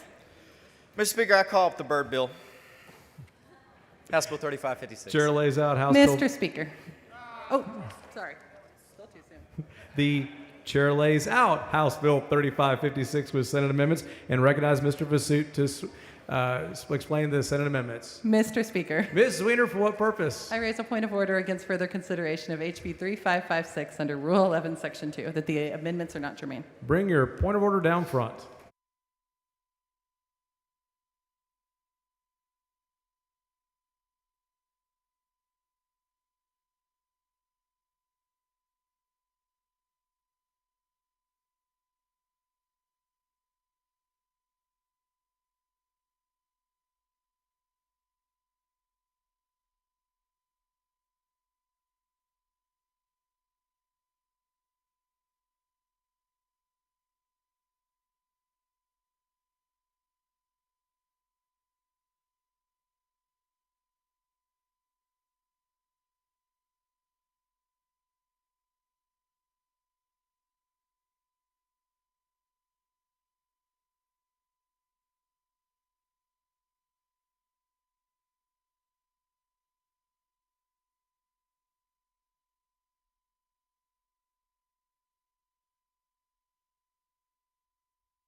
Mr. Speaker. Ms. Doorkeeper. Mr. Speaker, I have a messenger of the Senate at the door of the Admit the House. messenger. Thank you, Mr. Speaker. I'm directed.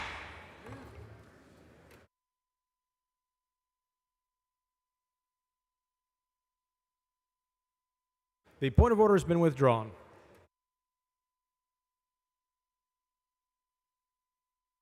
And we will not be taking action on House Bill 3556 at this time. Mr. King.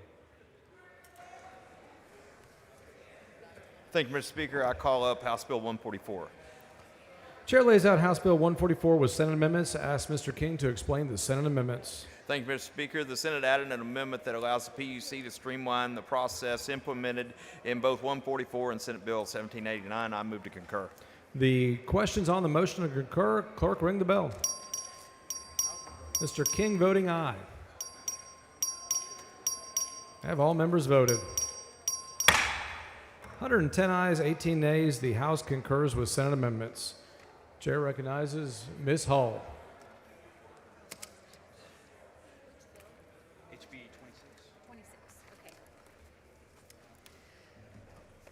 Mr. Speaker, I call up House Bill 26 with Senate amendments. Chair lays out House Bill 26 with Senate amendments. Ask Ms. Hull to explain the Senate amendments. Thank you, Mr. Speaker. Members, the Senate took the bill back to the filed version and added an additional nutrition supports for high-risk pregnant women in Medicaid. I move that the House concur in Senate amendments. Ms. Hull moves the House concur with Senate amendments. It's a record vote. Clerk ring the bell. Dr. Alverson voting aye. Mr. McQueenie voting aye. Have all members voted?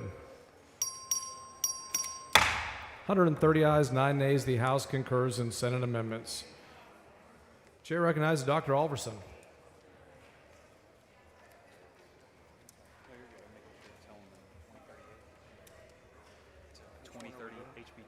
Okay. Thank you, Mr. Speaker. I call up House Bill 2038 with Senate amendments. Chair lays out House Bill 2038 with Senate amendments. Ask Dr. Alverson to explain the Senate amendments. Thank you, Mr. Speaker. Members, so this is the Doctor Act that we passed out. When it went over to the Senate, it had 3 components. The Senate removed the section on military veteran advanced licensure because Chairman Frank's bill also passed, so it was no longer necessary. In addition to that, language was placed in the bill under the foreign doctors section, which required 100% of the doctors to have advanced GME training before coming over here. And there was also a section added to ensure compliance with House Bill and Senate Bill 17. And Mr. Speaker, Mr. Wu, for what purpose? would the gentleman yield for questions? Gentleman yield for questions. Sure. He yields for questions. Dr. Arveson, in this Senate amendment to this bill, they also added provisions saying that they may not, blanketly not issue provisional licenses to any citizen, so basically any immigrant from China, Iran, Russia, North Korea, or to a citizen on ITR country, Belarus, Burma, China, Cuba, Iran, North Korea, Syria, Venezuela, correct? That is my understanding, yes. Yeah. What is the rationale of that?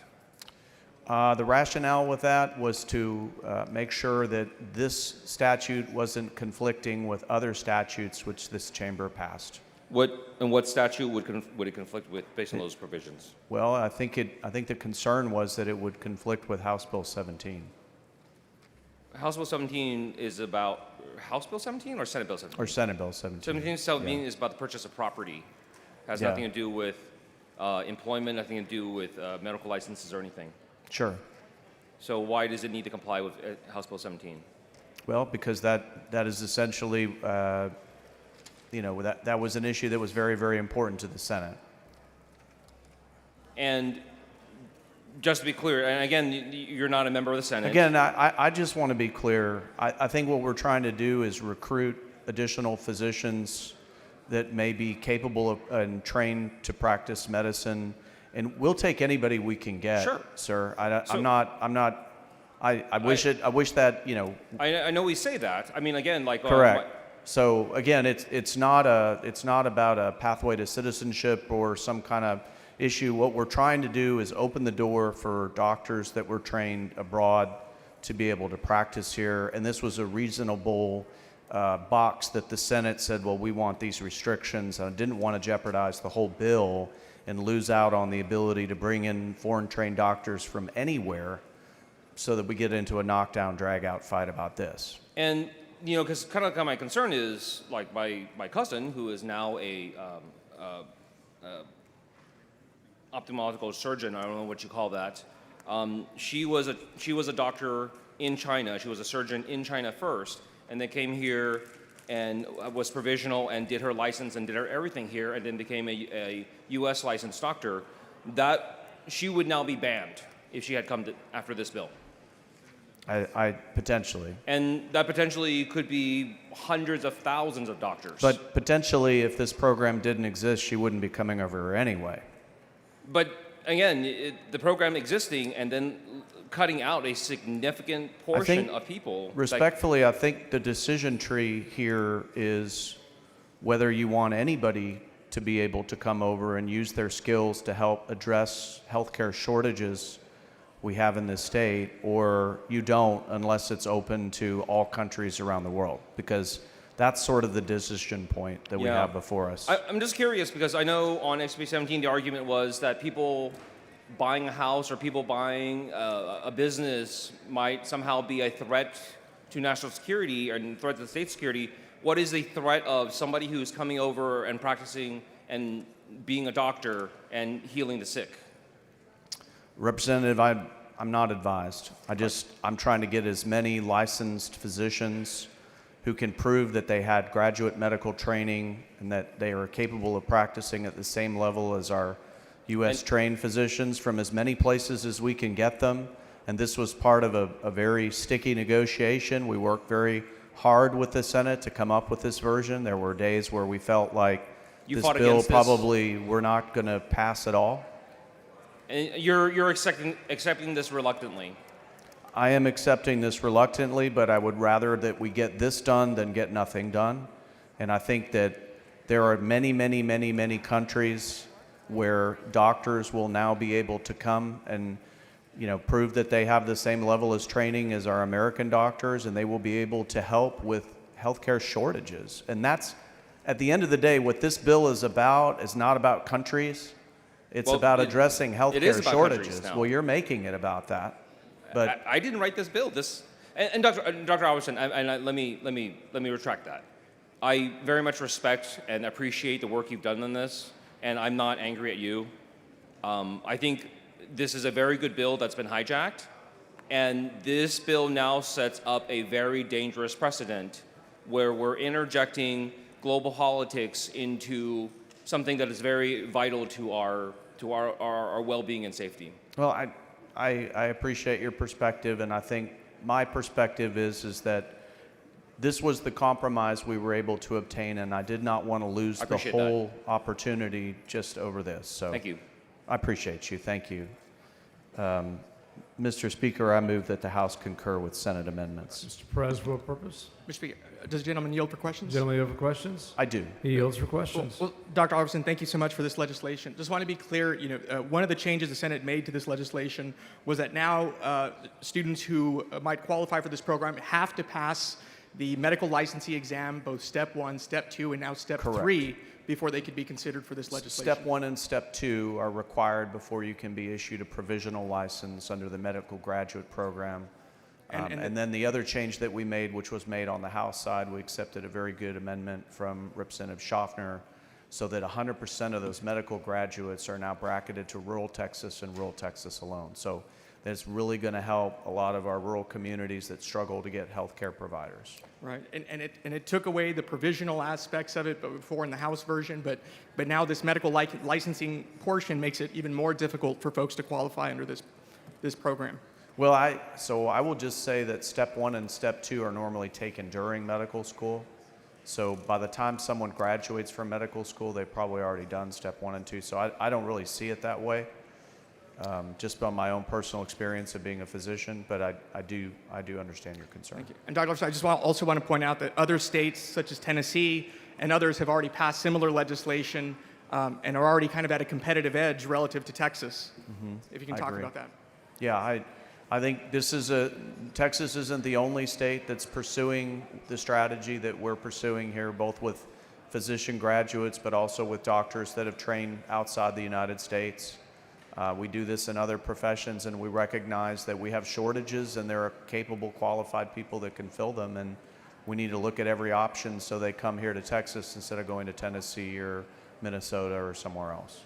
Well, I appreciate you filing this legislation. I think it's going to have a huge impact on Texas in addressing the critical medical shortages we have throughout our state. Thank you. I appreciate it, Representative. Mr. Speaker, I move the House concur with Senate amendments.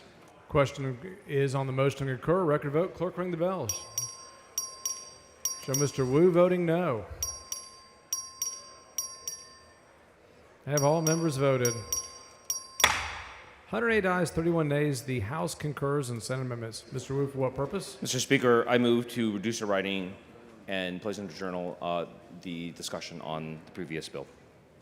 Members, you've heard the motion. Is there objection? Chair is none, so ordered.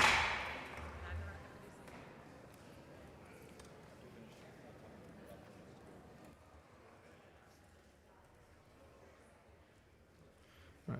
Chair recognizes Mr. Guillen on House Bill 521. Thank you, Mr. Speaker. I call up House Bill 521 with Senate amendments. Chair lays out House Bill 521 with Senate amendments. Ask Mr. Guillen to explain the Mr. Senate Speaker. amendments. Mr. Talarico, for what purpose? I raise a point of order against further consideration of House Bill 521 under Rule 11, Section 2 of the House Rules on the grounds that the Senate amendments are not germane to the original bill. Bring your point of order down front.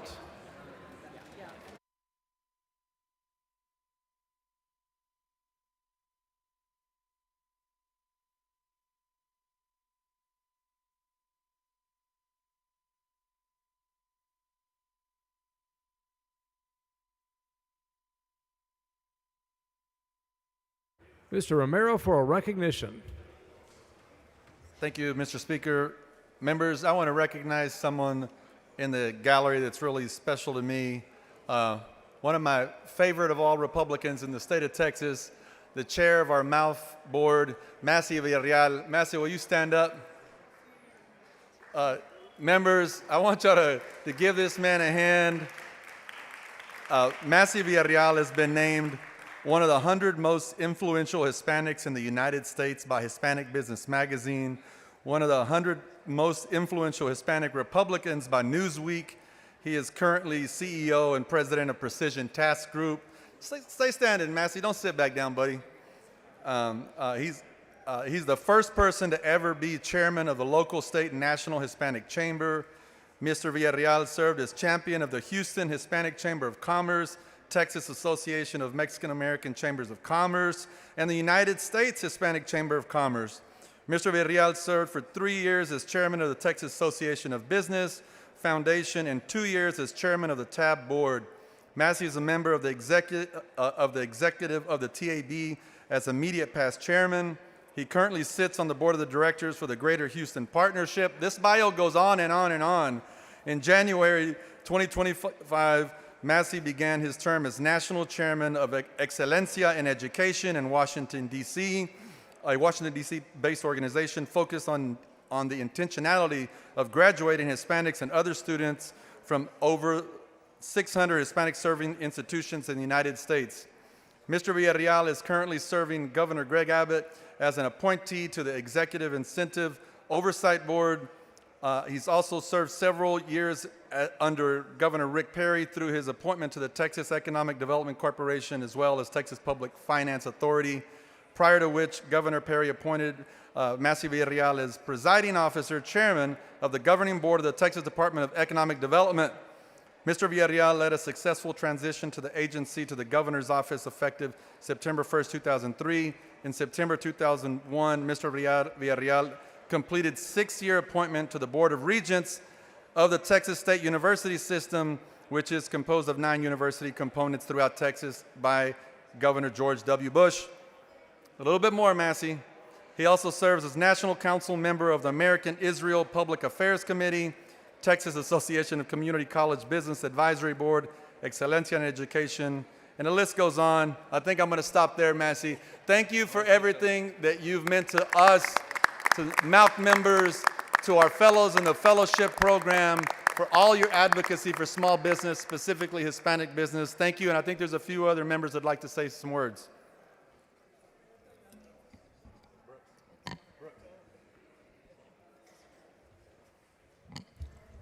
Mr. Raymond for a brief recognition. Thank you, Mr. Speaker. Members, I just want to add to that. Massey has been a great friend to me, a mentor really in many ways since way back when I started working for Senator Lloyd Bentsen. One of the smartest people I know, one of the most decent people I know, one of the most forward-looking Republicans that I know. More of you Republicans should hang out with Massey and learn from him. God bless you, brother. Thank you for everything you've done.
The point of order is withdrawn. Chair recognizes Mr. Guillen. Thank you, Mr. Speaker. Members,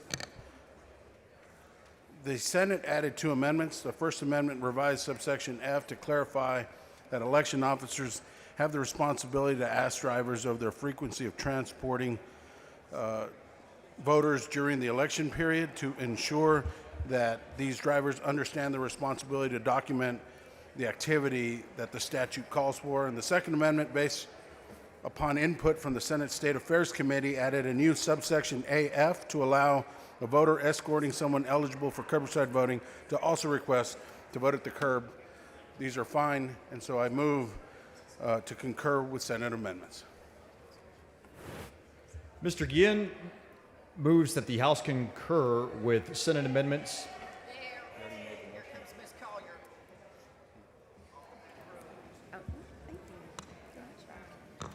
Ms. Collier, for what purpose? Mr. Speaker, will the gentleman yield for questions?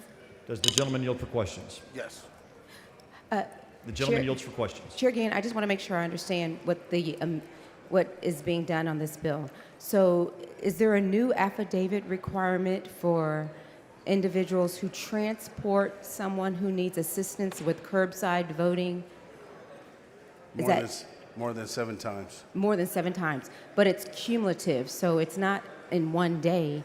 It's over a period of early voting and all the way through Election Day. So if on day 1 of early voting, I assisted 2 people, and then on day 10 of early voting, I assisted 2 people, that's up to 4. And then on Election Day, and then on day 12, I did another 2, and then eventually over the 2-week period, if there's 2 weeks of early voting, I did 7 people. And on Election Day, I did another 3 people. I would have to do an affidavit. On Election Day, at the point of you doing those. So 3 if I people did 7 on early voting on day 1, 7 on day 2, 7 on day 3, I would do an affidavit every time I took someone. No, you would do it that first time. Okay, but would I have to do it on day 2 if I took another 7 people? No. I would not? It's just if you do 7 or more, you got to sign an affidavit. So over the course of the entire election period. So you would only need to do it once. Oh, okay. I just want to make sure I understand that. No. So you're saying if I took 7 people on day 1 of early voting, I do the affidavit. If I take another 7 people on day 2 of early voting, I don't have to do an affidavit? Right. Okay. I just want to make sure that we understood. Mr. Speaker, Ms. Collier, for what purpose? can I have the exchange between myself and Representative Guillen on HB 521 with Senate amendments reduced to writing and placed in the journal? Members, you've heard the motion. Is there objection? Chair hears none. So ordered. Please excuse Dr. Allen because of important business on the motion of Ms. Gervin Hawkins. Is there any objection? Chair hears none. So ordered. I move that we concur with Senate amendments. Mr. Guillen moves that the House concur with Senate amendments to HB 521. This is a record vote. The clerk will ring the bell. Show Mr. Cunningham voting aye. Have all members voted? Sir, Mr. Pursuit voting aye. There being 89 ayes and 44 nays, the House concurs in Senate amendments to HB 521.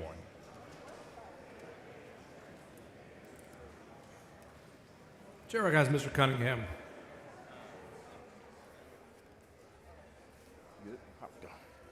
Thank you, Mr. Speaker. I call up House Bill 1178 with Senate amendments. Chair lays out House Bill 1178 with 7 amendments. Ask Mr. Cunningham to explain the Senate amendments. Thank you, Mr. Speaker. Members, this bill is a bill that issues temporary educator certificates to qualified out-of-state educators immediately upon application. The Senate added a clarifying amendment that strikes the word unexpired on page 1, line 20 of the bill. This language was unnecessary because the word valid is on the same page and line and is a key word in the bill. Mr. Speaker, I ask the House to concur with Senate amendments. Record vote on the motion to concur. Clerk, ring the bell. Cunningham voting aye. Vasut voting aye. Have all members voted? 130 ayes and 2 nays. The House concurs with Senate amendments.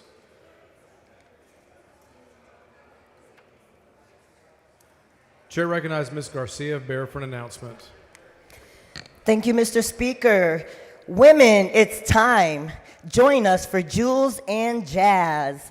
We will be at the Westgate Building, Suite 2005, hosted by Representatives Yvonne Davis, Jessica Gonzalez, Ana Hernandez, Donna Howard, Lacey Hull, and Angela Orr. Backed by popular demand, each member is asked to bring a $5 gift for exchange. Here we have a cougar piece. All of you that have been complimenting me on my cougar piece, here you too can own one of these.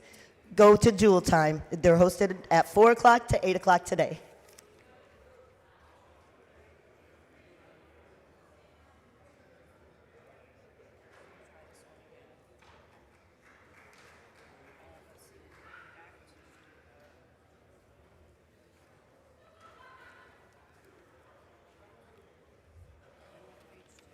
Members, we're going back to the middle of page 2.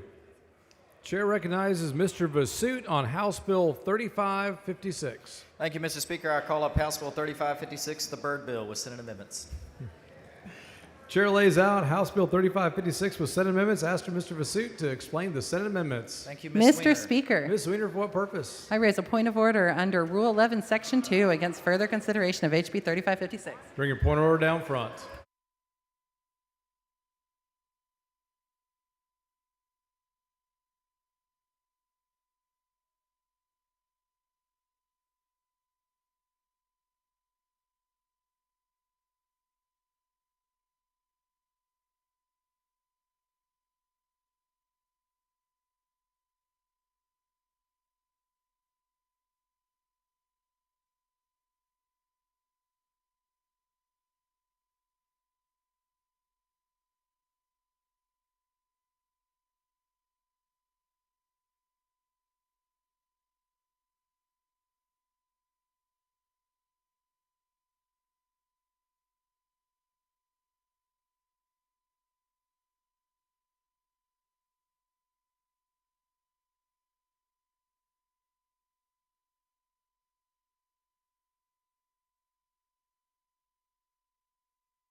The point of order has been withdrawn, and the House will not be taking action on HB 3556 at this time.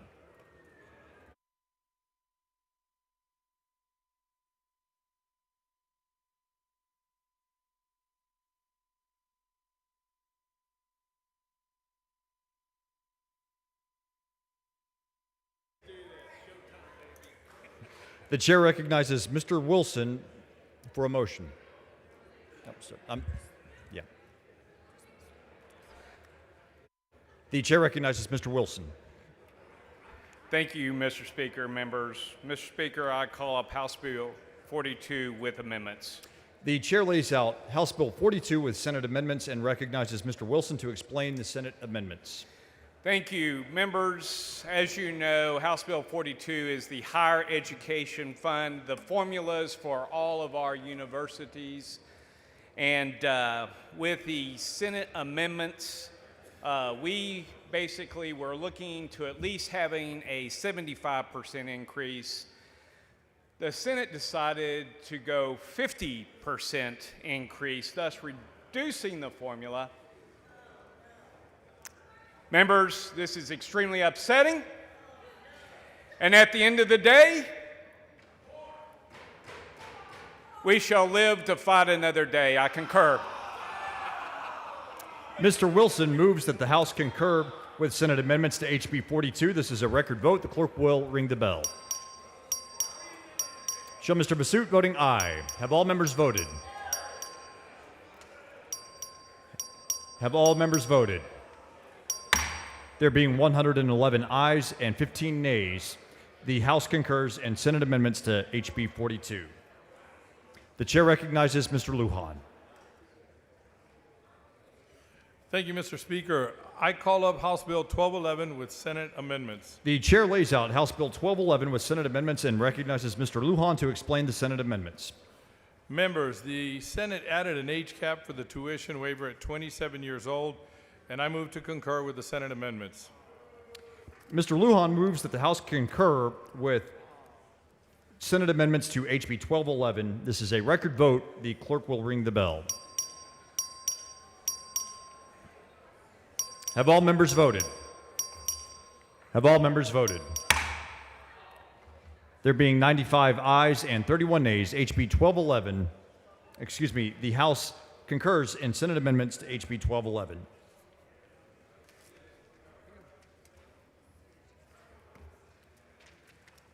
Dr. Lalani.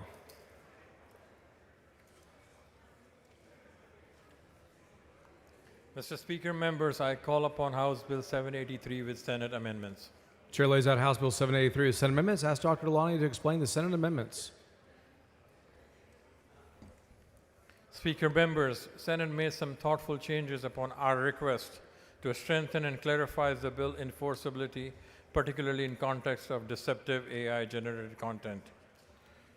First, they removed the definition of word photograph and readily identifiable. In this place, they put it visual material. Speaker, I move for House to concur on the Senate amendment. Question occurs on the motion to concur. Record vote. Clerk, ring the bell. Have all members voted? 102 ayes, 28 nays. The House concurs in Senate amendments. Mr. Capriglione. Mr. Speaker, I call up House Bill 3963 with Senate amendments. Chair lays out House Bill 3963 with Senate amendments. Ask Mr. Capriglione to explain the Senate amendments. The Senate added an amendment to require implementation of House Bill 3963 with appropriate budget provisions. I move to concur with Senate amendments. Question occurs on the motion to concur. Record vote. Clerk, ring the bell. Have all members voted?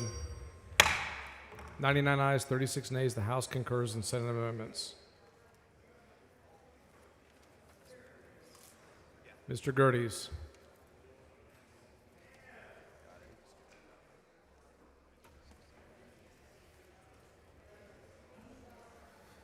Mr. Speaker, I call up HB 1690 with Senate GOs.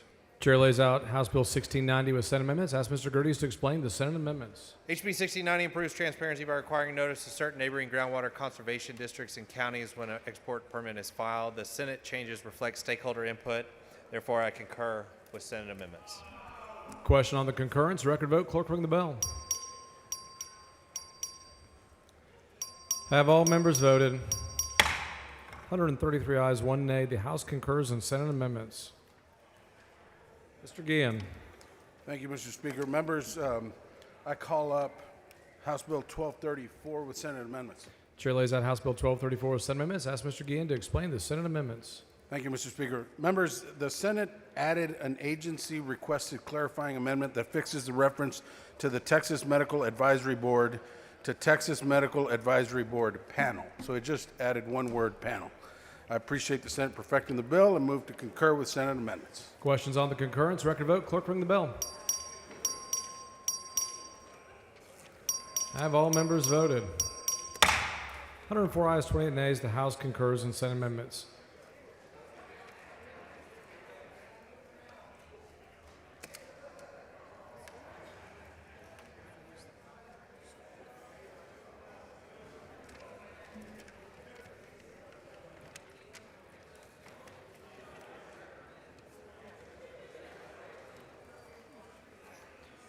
Chair recognizes Mr. Metcalf. Thank you, Mr. Speaker. Members, I'm sad to report that I move that the House refuse to concur with Senate amendments. Oh, we need to call up the bill. House Bill 3372. Chair lays out House Bill 3372 as Senate amendments. Ask Mr. Metcalf to explain the Senate amendments. Thank you, Mr. Chairman, members, Mr. Speaker, members. Senate put on some amendments that we need to work on. I've had a good discussion with Representative Bryant today and others, and so we're going to move to that the House refuse to concur with Senate amendments, request the appointment of the conference committees. Ms. Gonzalez, for what purpose? Does the gentleman yield for some questions? Gentleman yield for questions? I do. He's yielding for questions. So the Senate put on amendments, and your intent is to take off these amendments or to amend the amendments? We're going to amend the amendment. We're going to amend the amendments. And do you have any idea of what direction you're going to go in? I do.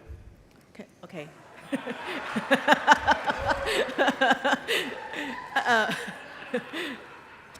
I think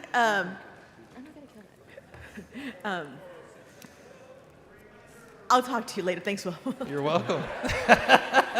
Mr. Metcalf moves the House refuse to concur with Senate amendments. Is there any objection? Chair hears none. Motion is granted. Following conferees, clerk, read the conferees. House conferees on HB 3372. Metcalf, Chair. Bella Kaufman, Leach, Leo Wilson, Basu.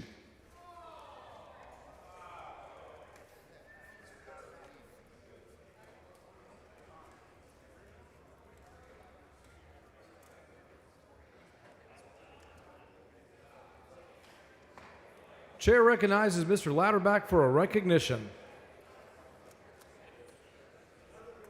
Thank you, Mr. Speaker. Members, I have the honor today of announcing that Ganado High School in House District 30 has just won their first ever state championship in softball. This follows a state championship in football that they did this year, so they're a double state winner. First in the county. Thank y'all.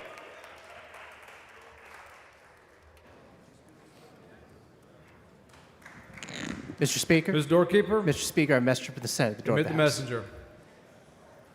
Thank you, Mr. Speaker. I'm directed.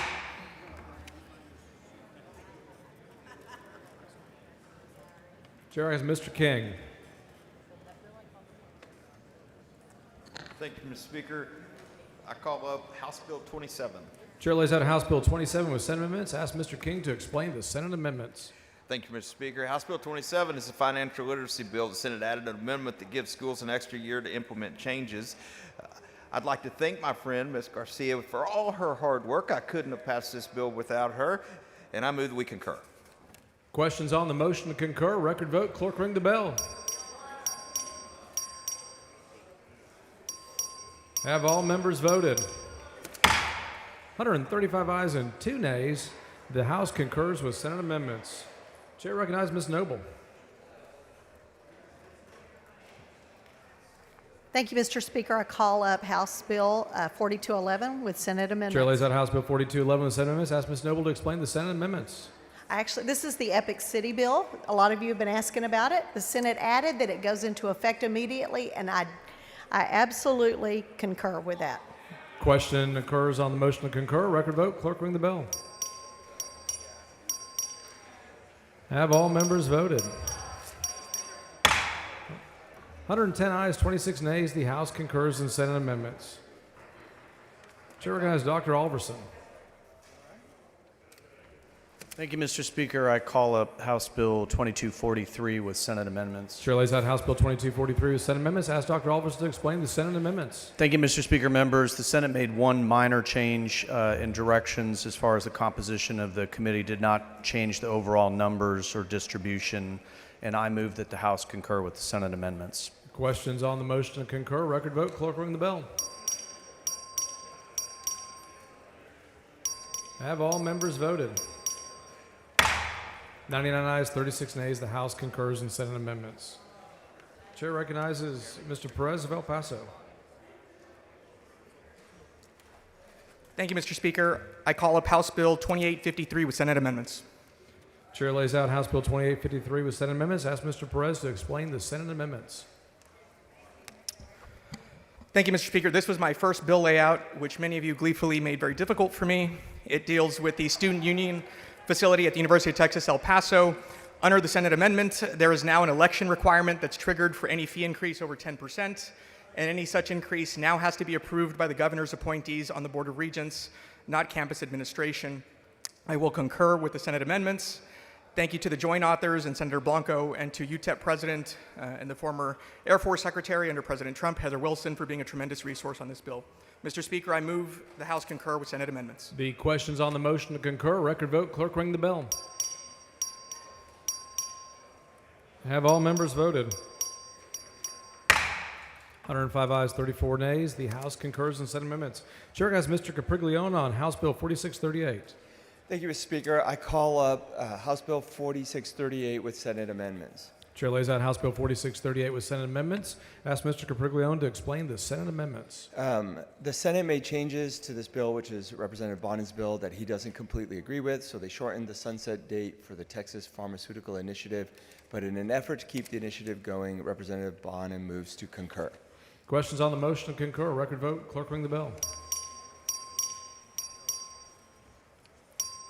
Have all members voted? 124 ayes, 11 nays. The House concurs in Senate amendments. Chair has Dr. Buckley.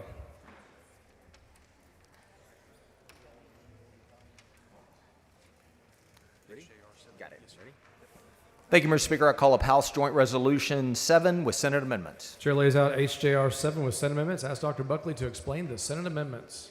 Thank you, Mr. Speaker. Members, the Senate amended House Joint Resolution 7, which HJR 7 implements our committee recommendations and satisfies Governor Abbott's emergency request by proposing a constitutional amendment to dedicate $1 billion per year to the Texas Water Fund for 20 years and authorize the legislature to allocate the dedication in favor of new water supply projects via statute or concurrent resolution. Members, along with Senate Bill 7, HJR 7 represents a generational leap in the history of Texas water policy, and I move to concur with Senate amendments for HJR 7. Question occurs on the motion to concur. Record vote. Clerk, ring the bell. Have all members voted? There being 122 ayes and 12 nays, the House concurs in Senate amendments.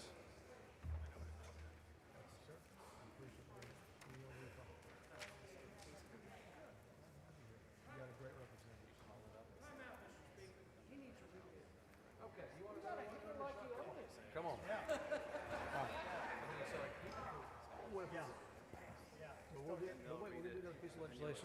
Chair recognizes Ms. Leah Wilson.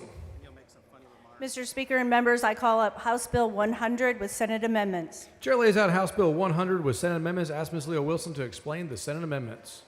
The Senate amendment didn't change anything in the bill except for it just gave it an extra year for implementation for school districts and publishers to get ready, and I agree with Senate amendment. The questions on the motion to concur. It's a record vote. Clerk, ring the bell.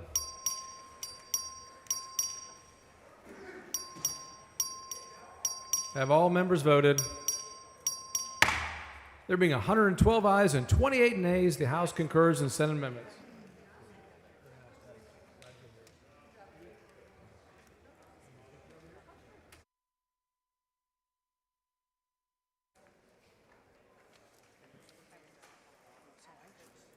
We're going back to the bottom of page 3. Mr. Moody. Thank you. On behalf of Representative Dutton, I call up House Bill 2240 with Senate amendments. Chair lays out House Bill 2240 with Senate amendments. Ask Mr. Moody to explain the Senate amendments. Members, I've been doing a lot of learning about this bill in the last 2 minutes. And from what I can gather, there's some timelines that they wanted to adjust in this lawsuit that deal with individuals that are on active duty as a member of United States Armed Forces, if they're in the Texas Military Forces, if they're deployed on federal orders outside the United States, there's on active duties performing emergency response activities. So I think the Senate amendments were just trying to make sure that folks that are in those situations are under a different timeline because of their service. And even though Mr. Dutton routinely would like to challenge the Senate, I believe it is his instruction to move to concur with Senate amendments on House Bill 2240. So I apologize on his behalf. The questions on the motion to concur. Record vote. Clerk, ring the bell. Have all members voted? 128 ayes, 10 nays. The House concurs in Senate amendments.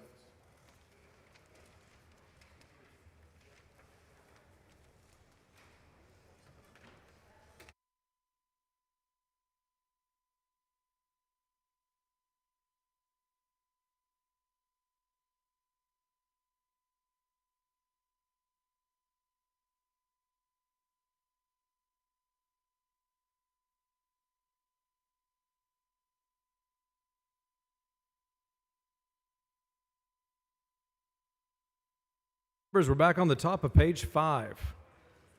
Mr. Tepper with House Bill 126.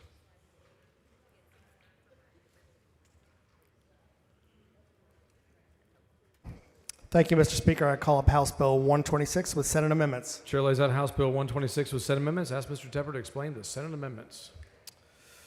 Mr. Speaker, members, the Senate amendments add a provision that, this is that NIL college athletics bill. Senate amendments add a provision that prohibits a prospective student athlete from entering into an NIL agreement if the student is younger than 17 years old, unless the student is enrolled at the institution. It also prohibits a family member of the prospective student athlete from entering into an NIL agreement unless the student is enrolled at the institution. This is a good amendment. Mr. Speaker, I move that the House concur with the Senate amendments. Questions on the motion to concur? Record vote. Clerk, ring the bell. Have all members voted? 110 ayes, 25 nays. The House concurs with the Senate amendments. Ms. Hall.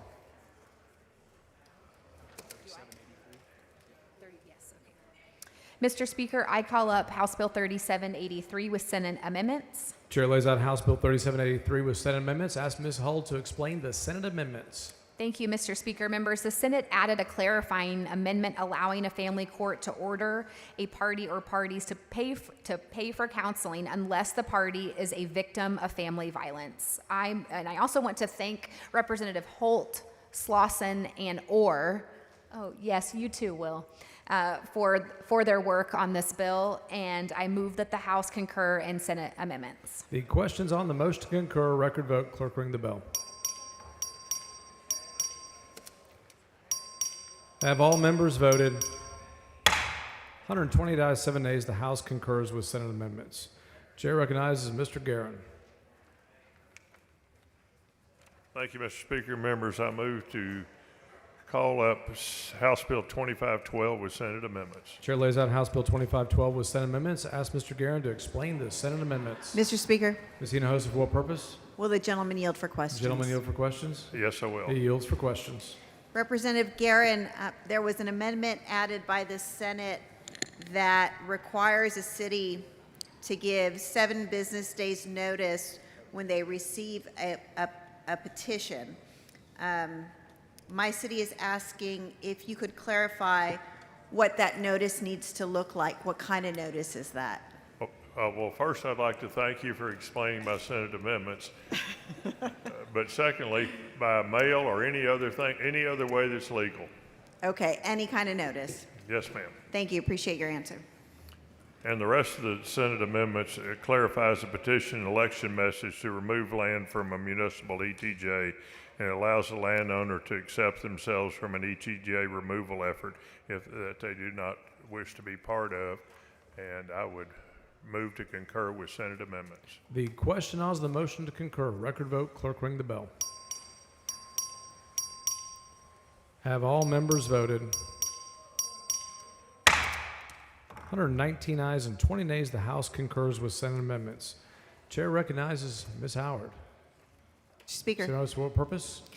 I move that the House reduce to writing the comments between myself and Chairman Guerin for House Bill 2512 and put them in the journal. Members, you've heard the motion. Is there any objection? Chair has none, so ordered. Chair recognizes Ms. Howard.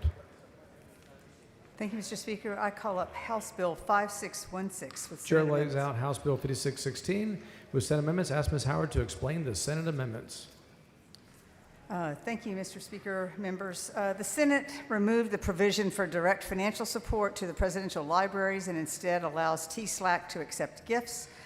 This still allows us to move forward with the mobile exhibit component, which is a critical piece to expanding public access and civic education across Texas for the 250th anniversary of our great country. I'd like to thank Senator Johnson and Lieutenant Governor Ben Barnes for their leadership on this, and I move to concur with Senate amendments. The question is on the motion to concur. It's a record vote. Clerk, ring the bell.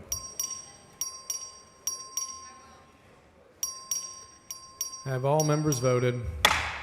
103 ayes, 35 nays. The House concurs with the Senate amendments. Chair recognizes Mr. Capriglione. Mr. Speaker, I call up House Bill 4751 with Senate amendments. Chair lays out House Bill 4751 with Senate amendments. Recognize Mr. Capriglione to explain the Senate amendments. Mr. Speaker, members, the Senate made some changes to the formation of the committee, ensuring the committee is advisory, that it's composed of 6, not 7 members, and that these members would not be paid for serving. Mr. Speaker, Ms. Gervin Hawkins, for what purpose? will gentleman yield? Gentlemen yield for questions? Yes. He yields for questions. Thank you, Representative. Didn't we talk about this in the elevator? We did. That's why I'm asking you questions. Okay, go ahead. What's this Texas Quantum? What does it do? So what this does is it creates, it's basically the formation for us here in Texas of focusing on and getting ready for quantum computing and quantum networking in this state. As you know, quantum computing is probably the next generation of emerging technologies that we have an opportunity here in the state to focus on and to be leaders on, not just for the U.S., but for the whole world. It's, I think, a national security issue, and I'm hopeful that with this, we begin the process of doing that here in the state. And was that the program that was initially going to be offered at UTSA in San Antonio? No, that's a different bill. Different bill? Yes. And as I continue to learn, sir, I will continue to ask you questions, Yeah, whether you we can- talk about it on the elevator or not. That's right. You can ask me more questions. Thank you, Representative. Thank you. Mr. Speaker, I move that the House concur in Senate amendments. The question's on the motion to concur. It's a record vote. Clerk, ring the bell. Ms. Garcia voting aye. Have all members voted? 105 ayes, 33 nays. The House concurs with Senate amendments.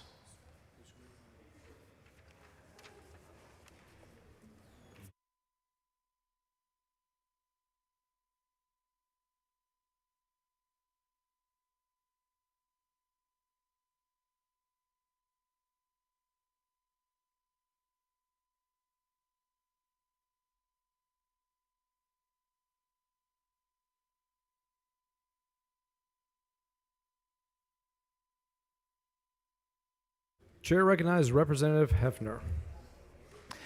Mr. Speaker, I call up the Conference Committee report on Senate Bill 17. The chair lays out the Conference Committee report on Senate Bill 17 and recognizes Representative Hefner to explain the report. Thank you, Mr. Speaker. Members, I want to take just a couple of minutes to explain what changes were made. The Senate version of Senate Bill 17, when it came over, had included a residence homestead exemption. The House version of Senate Bill 17 accepted from prohibited persons Visa card holders to purchase property.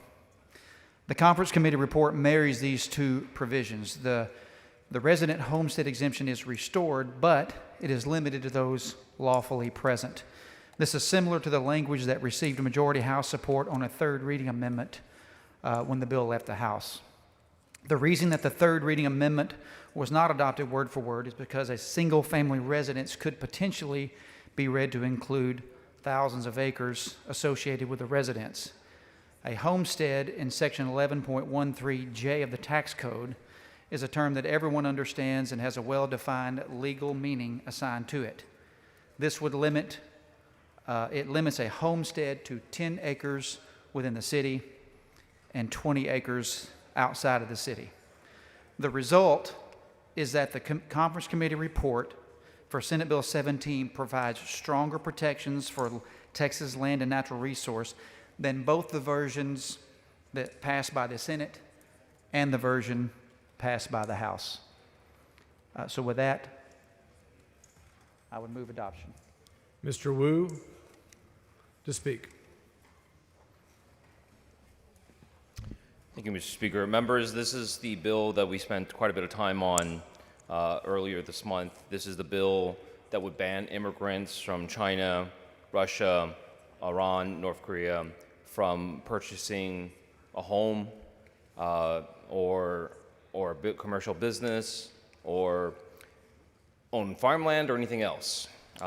We did put a provision on that would exempt visa holders. These are people who are here lawfully, often invited here to do business, often invited here to try to become green card holders, become permanent residents, and then become citizens. This provision got struck in half, and basically they're only allowed to buy a homestead, but not allowed to invest, not allowed to have ownership and interest in real estate, not have an ownership in property, not have an ownership in a farm, not have an ownership in a commercial property, or even interest in it, meaning that even money, interest, the profits earned from that commercial enterprise, they cannot have access to. And when we laid out this bill, when we talked about this bill last time, I said the danger of this type of legislation is that it is step by step repeating the same laws that were passed before we got to the Japanese internment over almost 100 years ago.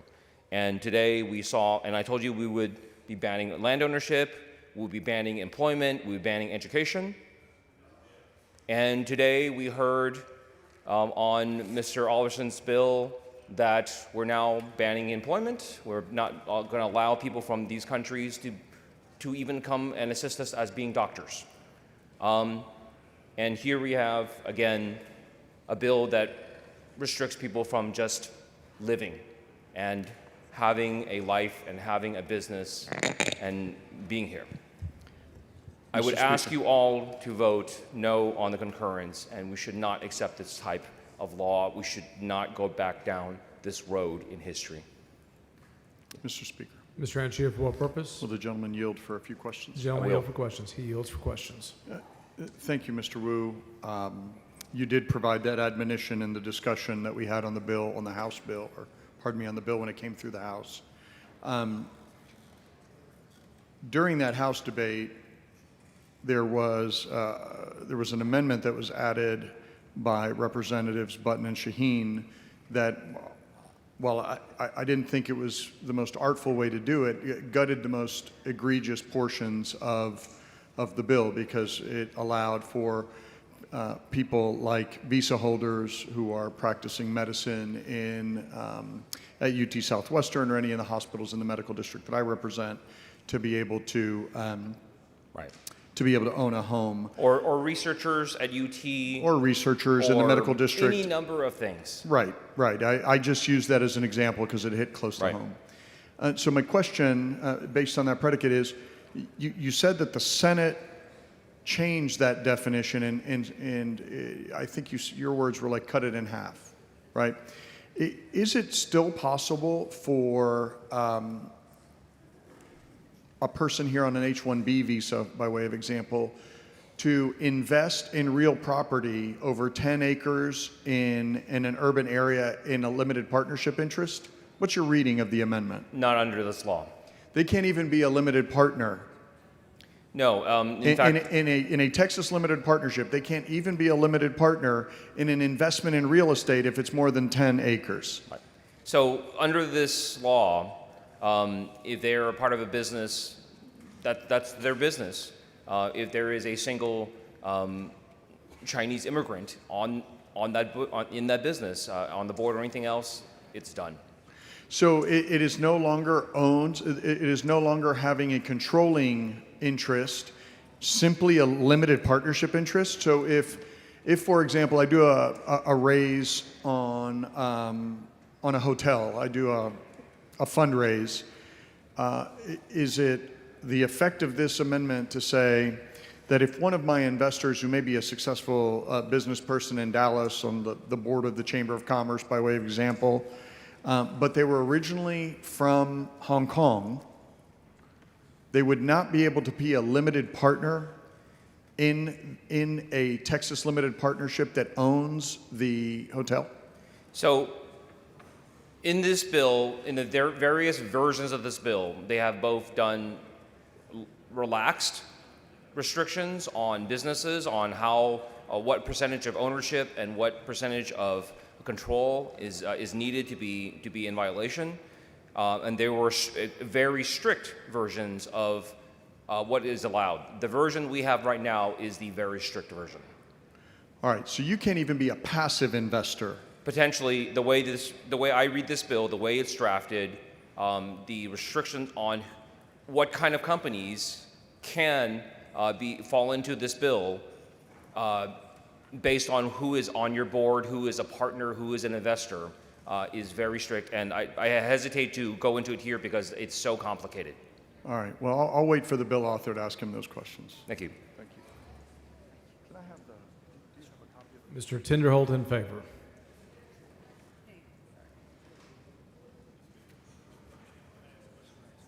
Okay. Mr. Hefner. Members, there was a lot of things said there that are incorrect, but what I want to focus on is, yes, sir. Members, in working with Senator Kolkhorst, the Lieutenant Governor, my conferees, I want to thank Representative Mitch Little, David Spiller, Richard Raymond, and Matt Shaheen, and also the Speaker's office. Because of the work with all these folks, we now have the strongest bill in the United States protecting our state from hostile adversaries owning land here. Texas is not for sale, and this will be the strongest bill in the nation.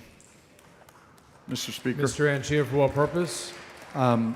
Will the House sponsor of Senate Bill 17 yield for questions, please? Gentleman yield for questions? Yes. He yields for questions. Thank you, Chairman Hefner.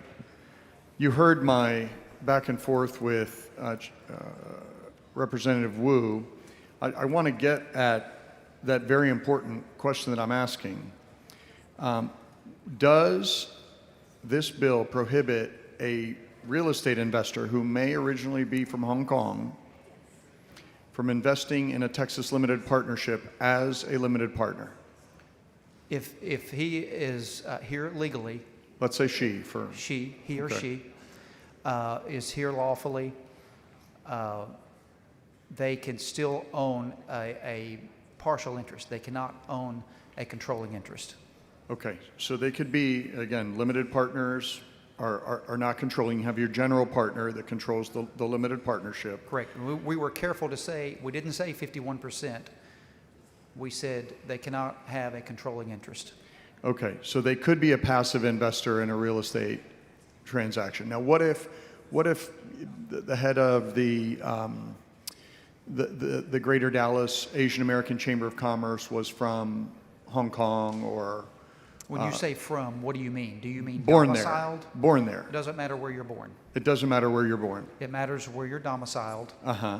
And whether you have affiliations with a hostile country. Okay, so just so you know how it works, if you're a good student, for example, in mainland China, they give you, for making good marks, they give you membership to the party. It's not something you even apply for, you just get it, right? So you are almost a de facto member of a party. So just to be clear, I want this, because this affiliation language, can you point to me where the affiliation language exists in the bill? I guess I can stand here and read the bill if you got time. At least 10 minutes, I think. No, seriously, if there's a section in the bill related to affiliation, look, if that, we can visit about that question offline if it's more comfortable.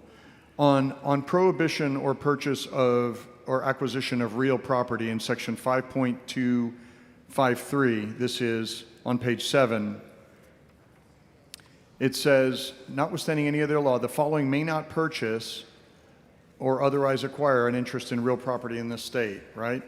So, Where are you at? sorry, on page 7, Okay. okay? And I'm in section 5.253, prohibition or purchase or acquisition of real property. Are you with me there?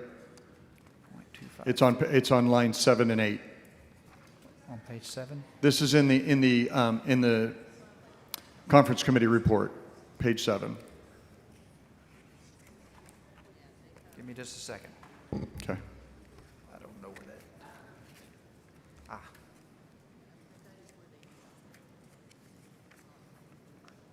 Okay. Okay, you're with me? Yes, sir. All right, so if the person is here on a visa, by way of example, they're going to be domiciled in their country of origin. So let's just use that for purposes of our hypothetical. So if they are domiciled in Hong Kong but are here, let's say that they are employed in the medical district and they have money and they want to invest. So I'm looking at line 25 on page 7, an individual who is domiciled in a designated country, except that individual who is lawfully present and residing in the United States at the time the individual purchases or acquires the interest, may purchase or acquire an interest in a residential property that is intended for use as the individual's residence homestead. So they're unable, if it is for an investment, however, I'm wondering where they would be covered in this part of the bill. So this is someone who is domiciled in another country, here lawfully. Where can they buy property? Where can they make an investment in a limited partnership? Where is that language? That would take me a minute to find. Hang on one second. Okay. So the following may not purchase or otherwise acquire, I'm back on lines 7 through 10, an interest in real property in the state if it is owned by or a majority stock. I'm just trying to understand how that reads, my friend. Sorry. And I'm not trying to be obtuse. I I just want to make sure that we have the language right. Yeah, I know it's in the bill that they cannot own a controlling interest. This conference committee report looks a little different. Okay, but just so we have it, and I just want to reduce this last exchange to writing.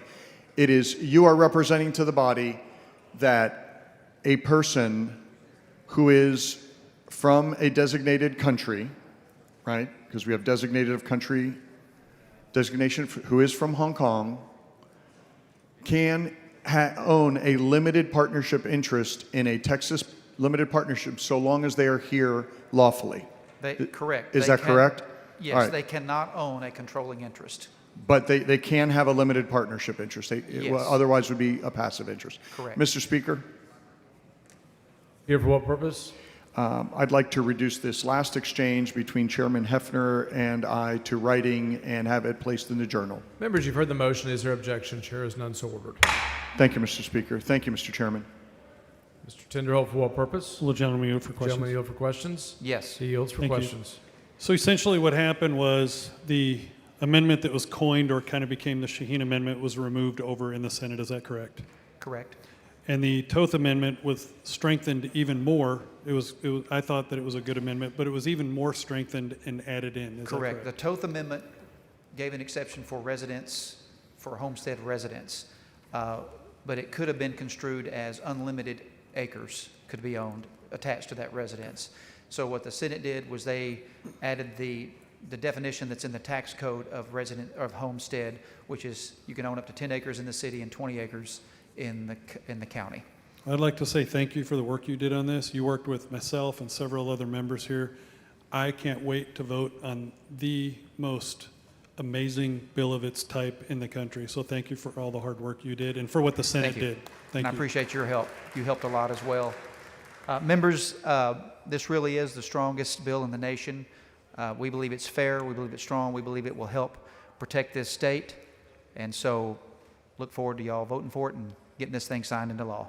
I move passage. Representative Hefner moves that the House adopt the Conference Committee report on SB 17. This is a record vote. The clerk will ring the bell.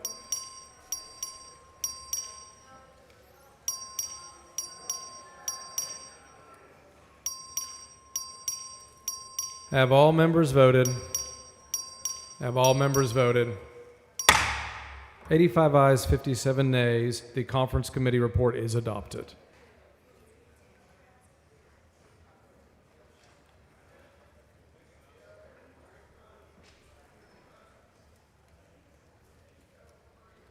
Chair recognizes Mr. Hefner on Senate Bill 1637.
Right here. Chair recognizes Representative Anchia. Thank you, Mr. Speaker. I call up the Conference Committee report on Senate Bill 1833. Chair lays out the Conference Committee report on Senate Bill 1833 and recognizes Representative Anchia to explain that report. Thank you, Mr. Speaker. In conference, the Senate removed Speaker Moody's amendment under Section 1 of the bill, and I just want to explain what that amendment did and that it's no longer in the bill. So this bill deals with a penalty enhancement for selling drugs using social media. You'll recall that this related to the fentanyl overdoses that we had in Carrollton Farmers Branch ISD, where drug dealers were selling pills laced with fentanyl that resulted in 14 overdoses and 4 deaths, including of young children. Speaker Moody had put on an amendment that said that individuals who use social media to deliver low levels of marijuana would not be subject to the penalty enhancement. The Senate disagreed with that, and however you want to think about it, we just the Senate's approach is that we have zero tolerance for any selling of drugs on using social media, and I think that's a reasonable place for us to land as a body. Again, this was for an enhancement. This is not for possession. This is for dealing using social media, and it provides that penalty enhancement. I want to thank Senator Parker, the Carrollton Police Department, Chief Arredondo, Carrollton Farmers Branch ISD, parents and educators for working with us on this important bill to ensure that our children do not access illicit drugs through social media. Mr. Speaker, thank you for this time today, and I move adoption. Representative Anchia moves the House adopt the Conference Committee report. This is a record vote. Clerk, ring the bell.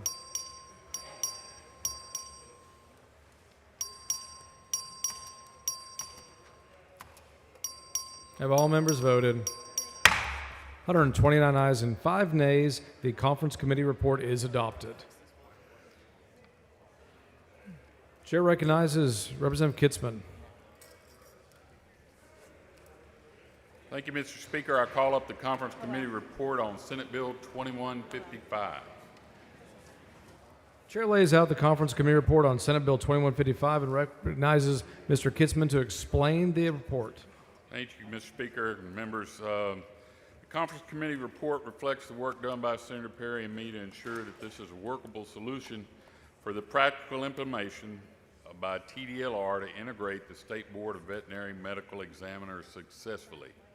There was an amendment from the House. The Senate rejected that amendment, and this being a fulfillment of the sunset requirements for TDLR and the State Board of Veterinary Medical Examiners, I move adoption.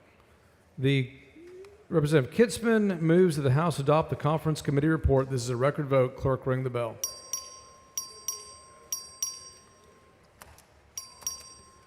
Have all members voted? Have all members voted?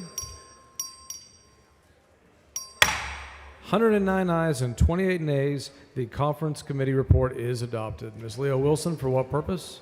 Mr. Speaker, could I ask that the comments from Tony Tinderholt on SB 17 be reduced and put into the journal? Members, you've heard the motion. Is there objection? Chair is none. So ordered. I kept looking right. You didn't say it.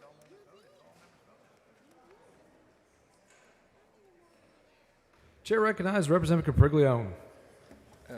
Thank you, Mr. Speaker. I call up the Conference Committee report on Senate Bill 21. The chair lays out the Conference Committee report on Senate Bill 21, recognizes Mr. Capriglione to explain the report. Thank you, Mr. Speaker. Just quickly, first we removed Section 403706, which detailed the voluntary donations to the reserve.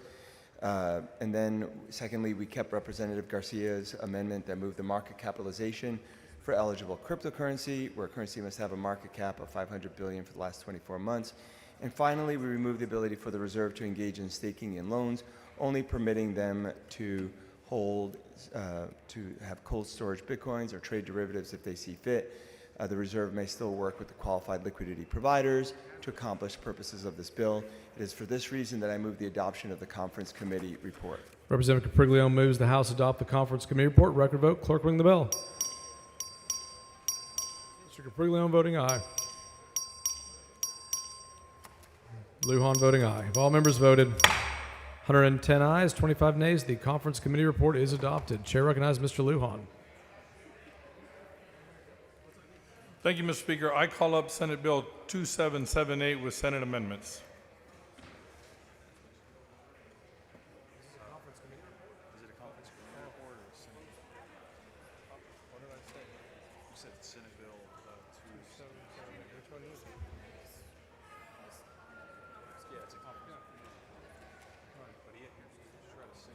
So read it.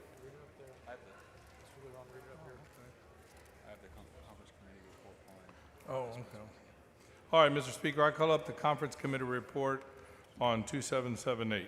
Chair lays out the Conference Committee report on Senate Bill 2778 and recognizes Mr. Lujan to explain that report. Members, we added a third reading amendment that was ultimately not acceptable to the stakeholders, and the Senate removed it, so I move to concur with the Senate amendment. Mr. Lujan moves that the House adopt the Conference Committee report on Senate Bill 2778. This is a record vote. The clerk will ring the bell. Have all members voted? 97 ayes, 39 nays. The Conference Committee report is adopted. Chair recognizes Mr. Capriglione on Senate Bill 260. Mr. Speaker, I call up the Conference Committee report on Senate Bill 260. Chair lays out the Conference Committee report on Senate Bill 260 and recognizes Mr. Capriglione to explain that report. Mr. Speaker and members, the Conference Committee report for Senate Bill 260 would significantly increase both the per student and per campus school safety allotments. Specifically, the per student allotment would increase from $10 for each student in ADA to $20, and the per campus allotment from $15,000 to $33,540. This report conforms with the language that was included in the final version of House Bill 2. The Conference Committee report continues to build upon our historic investments to enhance both school safety and security. Mr. Speaker, I move adoption. Representative Capriglione moves the House adopt the Conference Committee report. This is a record vote. Clerk, ring the bell.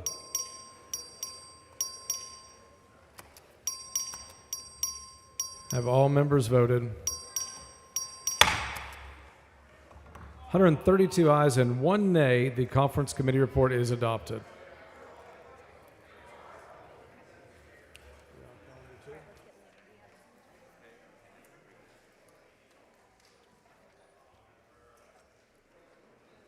We're going to calendar 2 of items eligible.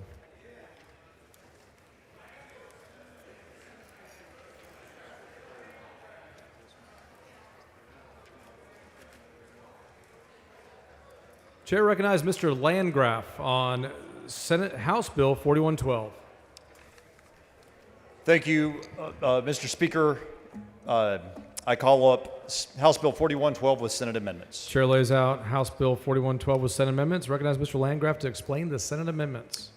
Thank you, Mr. Speaker. Members, the Senate made perfecting amendments to clean up language in the bill. There are no substantive changes, and for that reason, I move, Mr. Speaker, that the House concur with the Senate amendment. Questions on the motion to concur? Record vote. Clerk, ring the bell. Have all members voted? 129 ayes and 2 nays. The House concurs in Senate amendments. Chair recognizes Mr. Landgraf on House Bill 3866. Mr. Speaker, I call up House Bill 3866 with Senate amendments. Chair lays out House Bill 3866 with Senate amendments. Ask Mr. Landgraf to explain the Senate amendments. Thank you, Mr. Speaker. Members, the Senate added a grandfather clause to ensure existing intermediate bulk container recycling facilities are not shut down by the bill's minimum distance from a private residence requirement. They also gave TCEQ the choice not to implement the bill's provisions if funding is not provided for that purpose. Mr. Speaker, I move that the House concur with the Senate amendments. Questions on the motion to concur? Record vote. Clerk, ring the bell. Have all members voted? 126 ayes and 10 nays. The House concurs in Senate amendments. Chair recognizes Mr. Landgraf again. Mr. Speaker, I call up House Bill 4749 with Senate amendments. Chair lays out House Bill 4749 with Senate amendments. Ask Mr. Landgraf to explain the Senate amendments. Thank you, Mr. Speaker. And members, the Senate added a provision that a district judge may require the summons of a prospective juror in counties with a population under 1,000. And Mr. Speaker, I move that the House concur with the Senate amendment. The questions on the motion concur. Record vote. Clerk, ring the bell. Have all members voted? 120 ayes, 18 nays. The House concurs in Senate amendments. Chair recognizes Mr. Landgraf again. Thank you, Mr. Speaker. I call up House Bill 2844 with Senate amendments. Chair lays out House Bill 2844 with Senate amendments. Recognize Mr. Landgraf to explain the Senate amendments. Thank you, Mr. Speaker. Members, the Senate made amendments to ensure that mobile food vendor licensing fees are deposited into a dedicated account under DSHS to set the licensing fee at the amount required to implement the bill's provisions and to exempt small-scale food businesses from local permitting requirements. Mr. Speaker, I move that the House concur with the Senate amendments. Questions on the motion concur. Record vote. Clerk, ring the bell.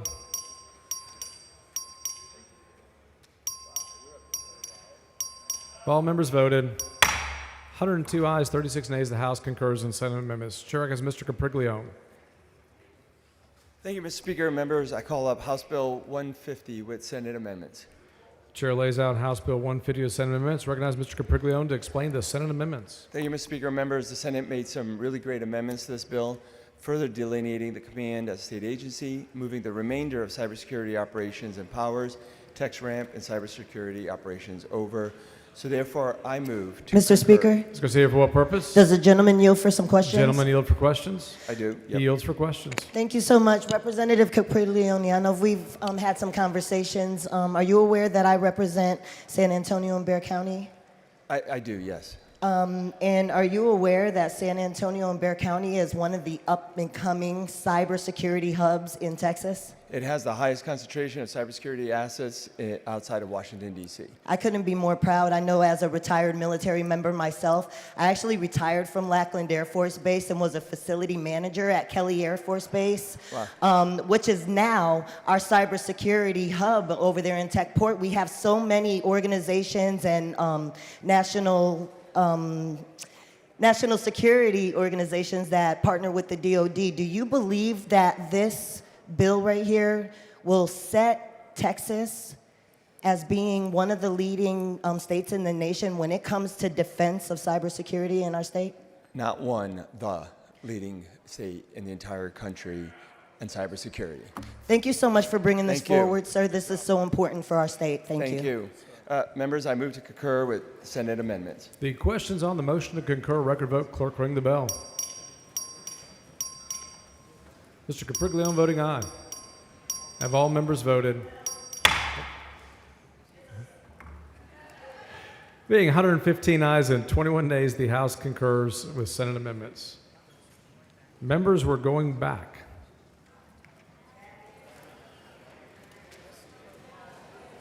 We're back to calendar 1, page 2. It's the Byrd bill again.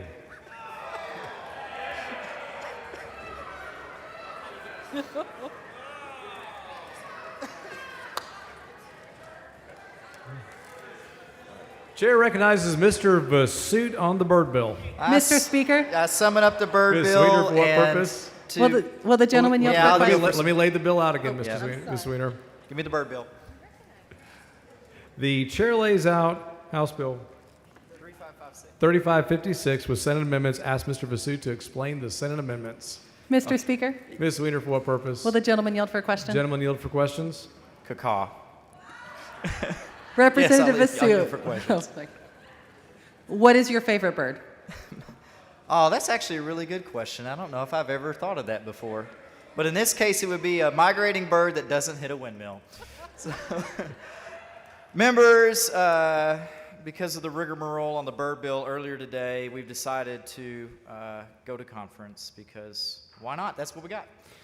Mr. Vasut moves the House refuse to concur with Senate amendments and request the appointments of a conference committee. Is there any objection? Chair hears none. The motion is granted. The following conferees, the clerk will read the conferees. House conferees on HB 3556. Vasut, Chair. Darby, Howard, Metcalf, Zwiener.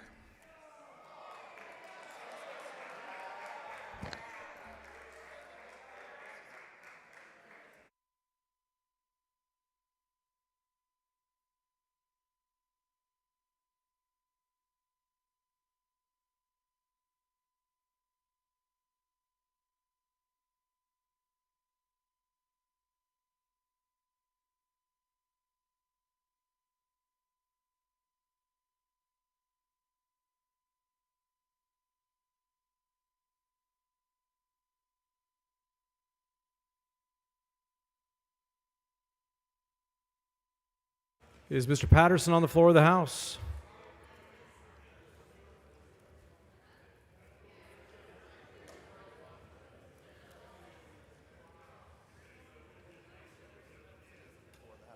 Mr. Patterson for a motion.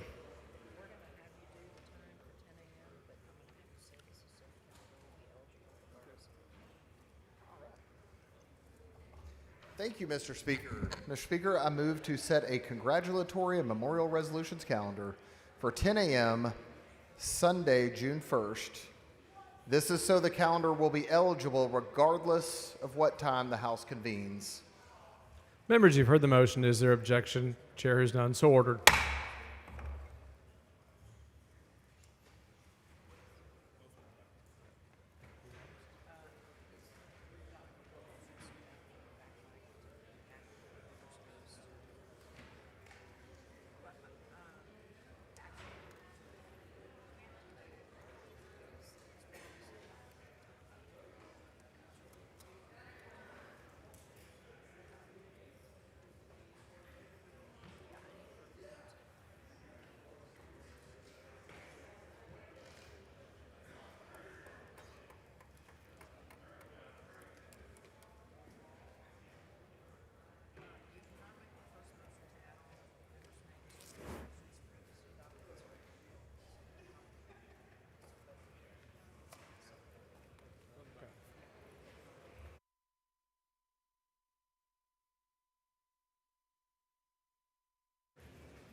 Mr. Lujan, for what purpose?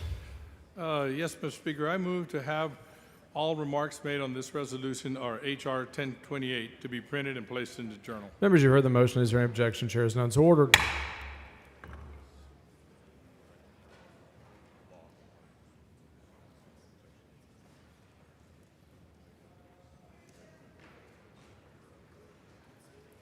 Mr. Speaker. Mr. Moody, for what purpose? Yesterday, Mr. Patterson expressed his gratitude for the journal clerks for all their work in reducing things to writing and placing them in the House Journal.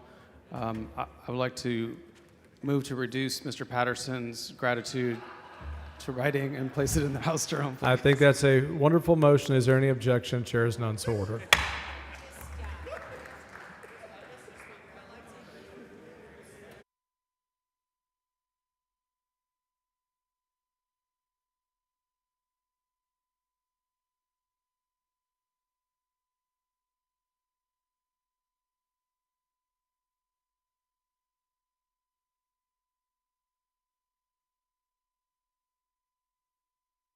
Mr. Kane, for what purpose? I'm just a request. If we could move to have Representative Moody's motion regarding the gratefulness and gratitude for the journal clerks be reduced to writing, please. Do so. Members, you've heard the motion. Is there objection? Chair is none, so ordered. Mr. Speaker, Let's go see for what purpose? Which House bill was it? 150. Mr. Speaker, motion to reduce to writing the dialogue with Representative Cabriglione on House Bill 150. And Garcia. Members, you've heard the motion. Is there objection? Chair is none, so ordered.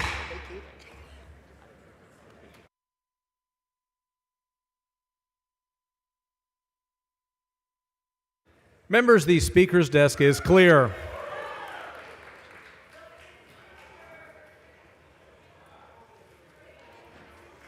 Mr. Capriglione moves that the House adjourn pending the reading and referral of resolutions, the receipt of messages, the signing of measures in the presence of the House, and the granting the request of the Senate to appoint conferees until noon on Friday in memory of Mark Hunter McIntyre of Colleyville. Is there any objection? Chair hears none, and the House stands adjourned pending the reading and referral of resolutions, receipt of messages, signing of measures in the presence of the House, and the granting the request of the Senate to appoint conferees.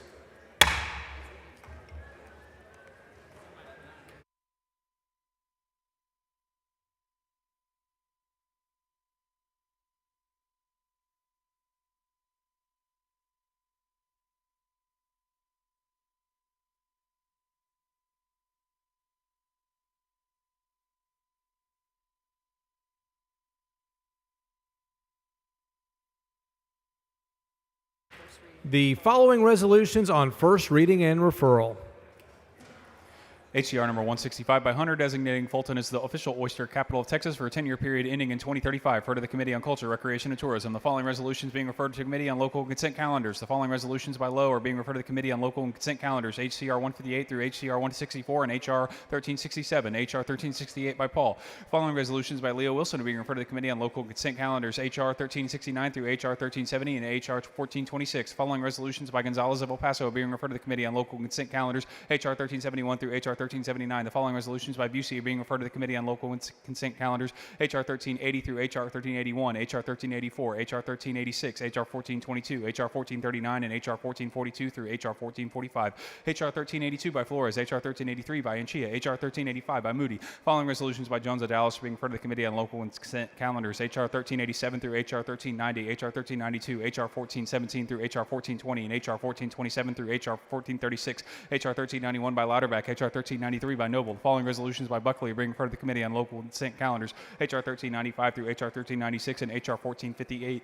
Following resolutions by Gonzalez of Dallas are being referred to the Committee on Local consent calendars. HR 1397 through HR 1401. HR 1402 by Ashby. The following resolutions by Martinez Fisher are being referred to the Committee on Local consent calendars. HR 1403 through HR 1412. HR 1413 by Gerties. Following resolutions by Smithy are being referred to the Committee on Local consent calendars. HR 1414 through HR 1415 and HR 1421. Following resolution HR 1424 by Guillen, HR 1425 by Leach, HR 1437 by Munoz, HR 1438 by Perez of El Paso, HR 1440 by Lozano, HR 1441 by Lozano. The following resolutions by Schaffner are being referred to the Committee on Local consent calendars. HR 1447 through HR 1449 and HR 1461. HR 1450 by Schofield, HR 1451 by Darby. The following resolutions by Lopez and Cameron are being referred to the Committee on Local consent calendars. HR 1452 through HR 1456. HR 1457 by Shaheen, HR 1459 by Darby, HR 1460 by Landgraf, HR 1462 by Tepper, HR 1463 by Schofield.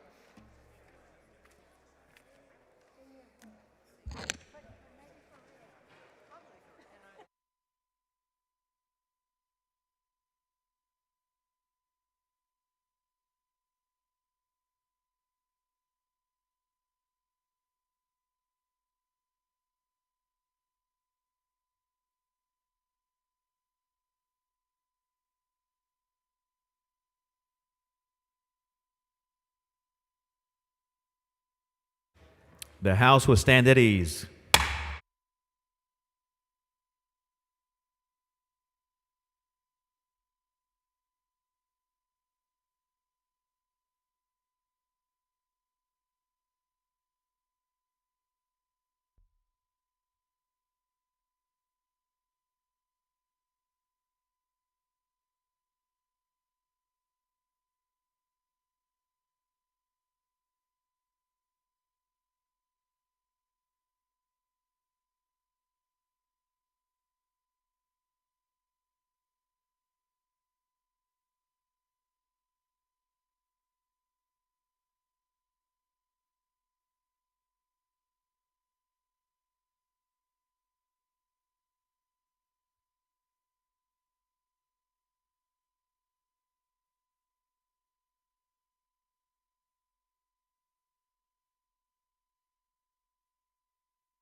House will come to order. Mr. Speaker. Mr. Doorkeeper. Mr. Speaker, I have a messenger from the Senate at the door of Admit the the House. messenger. Thank you, Mr. Speaker. I'm directed by the Senate to inform the House that the Senate has taken the following action.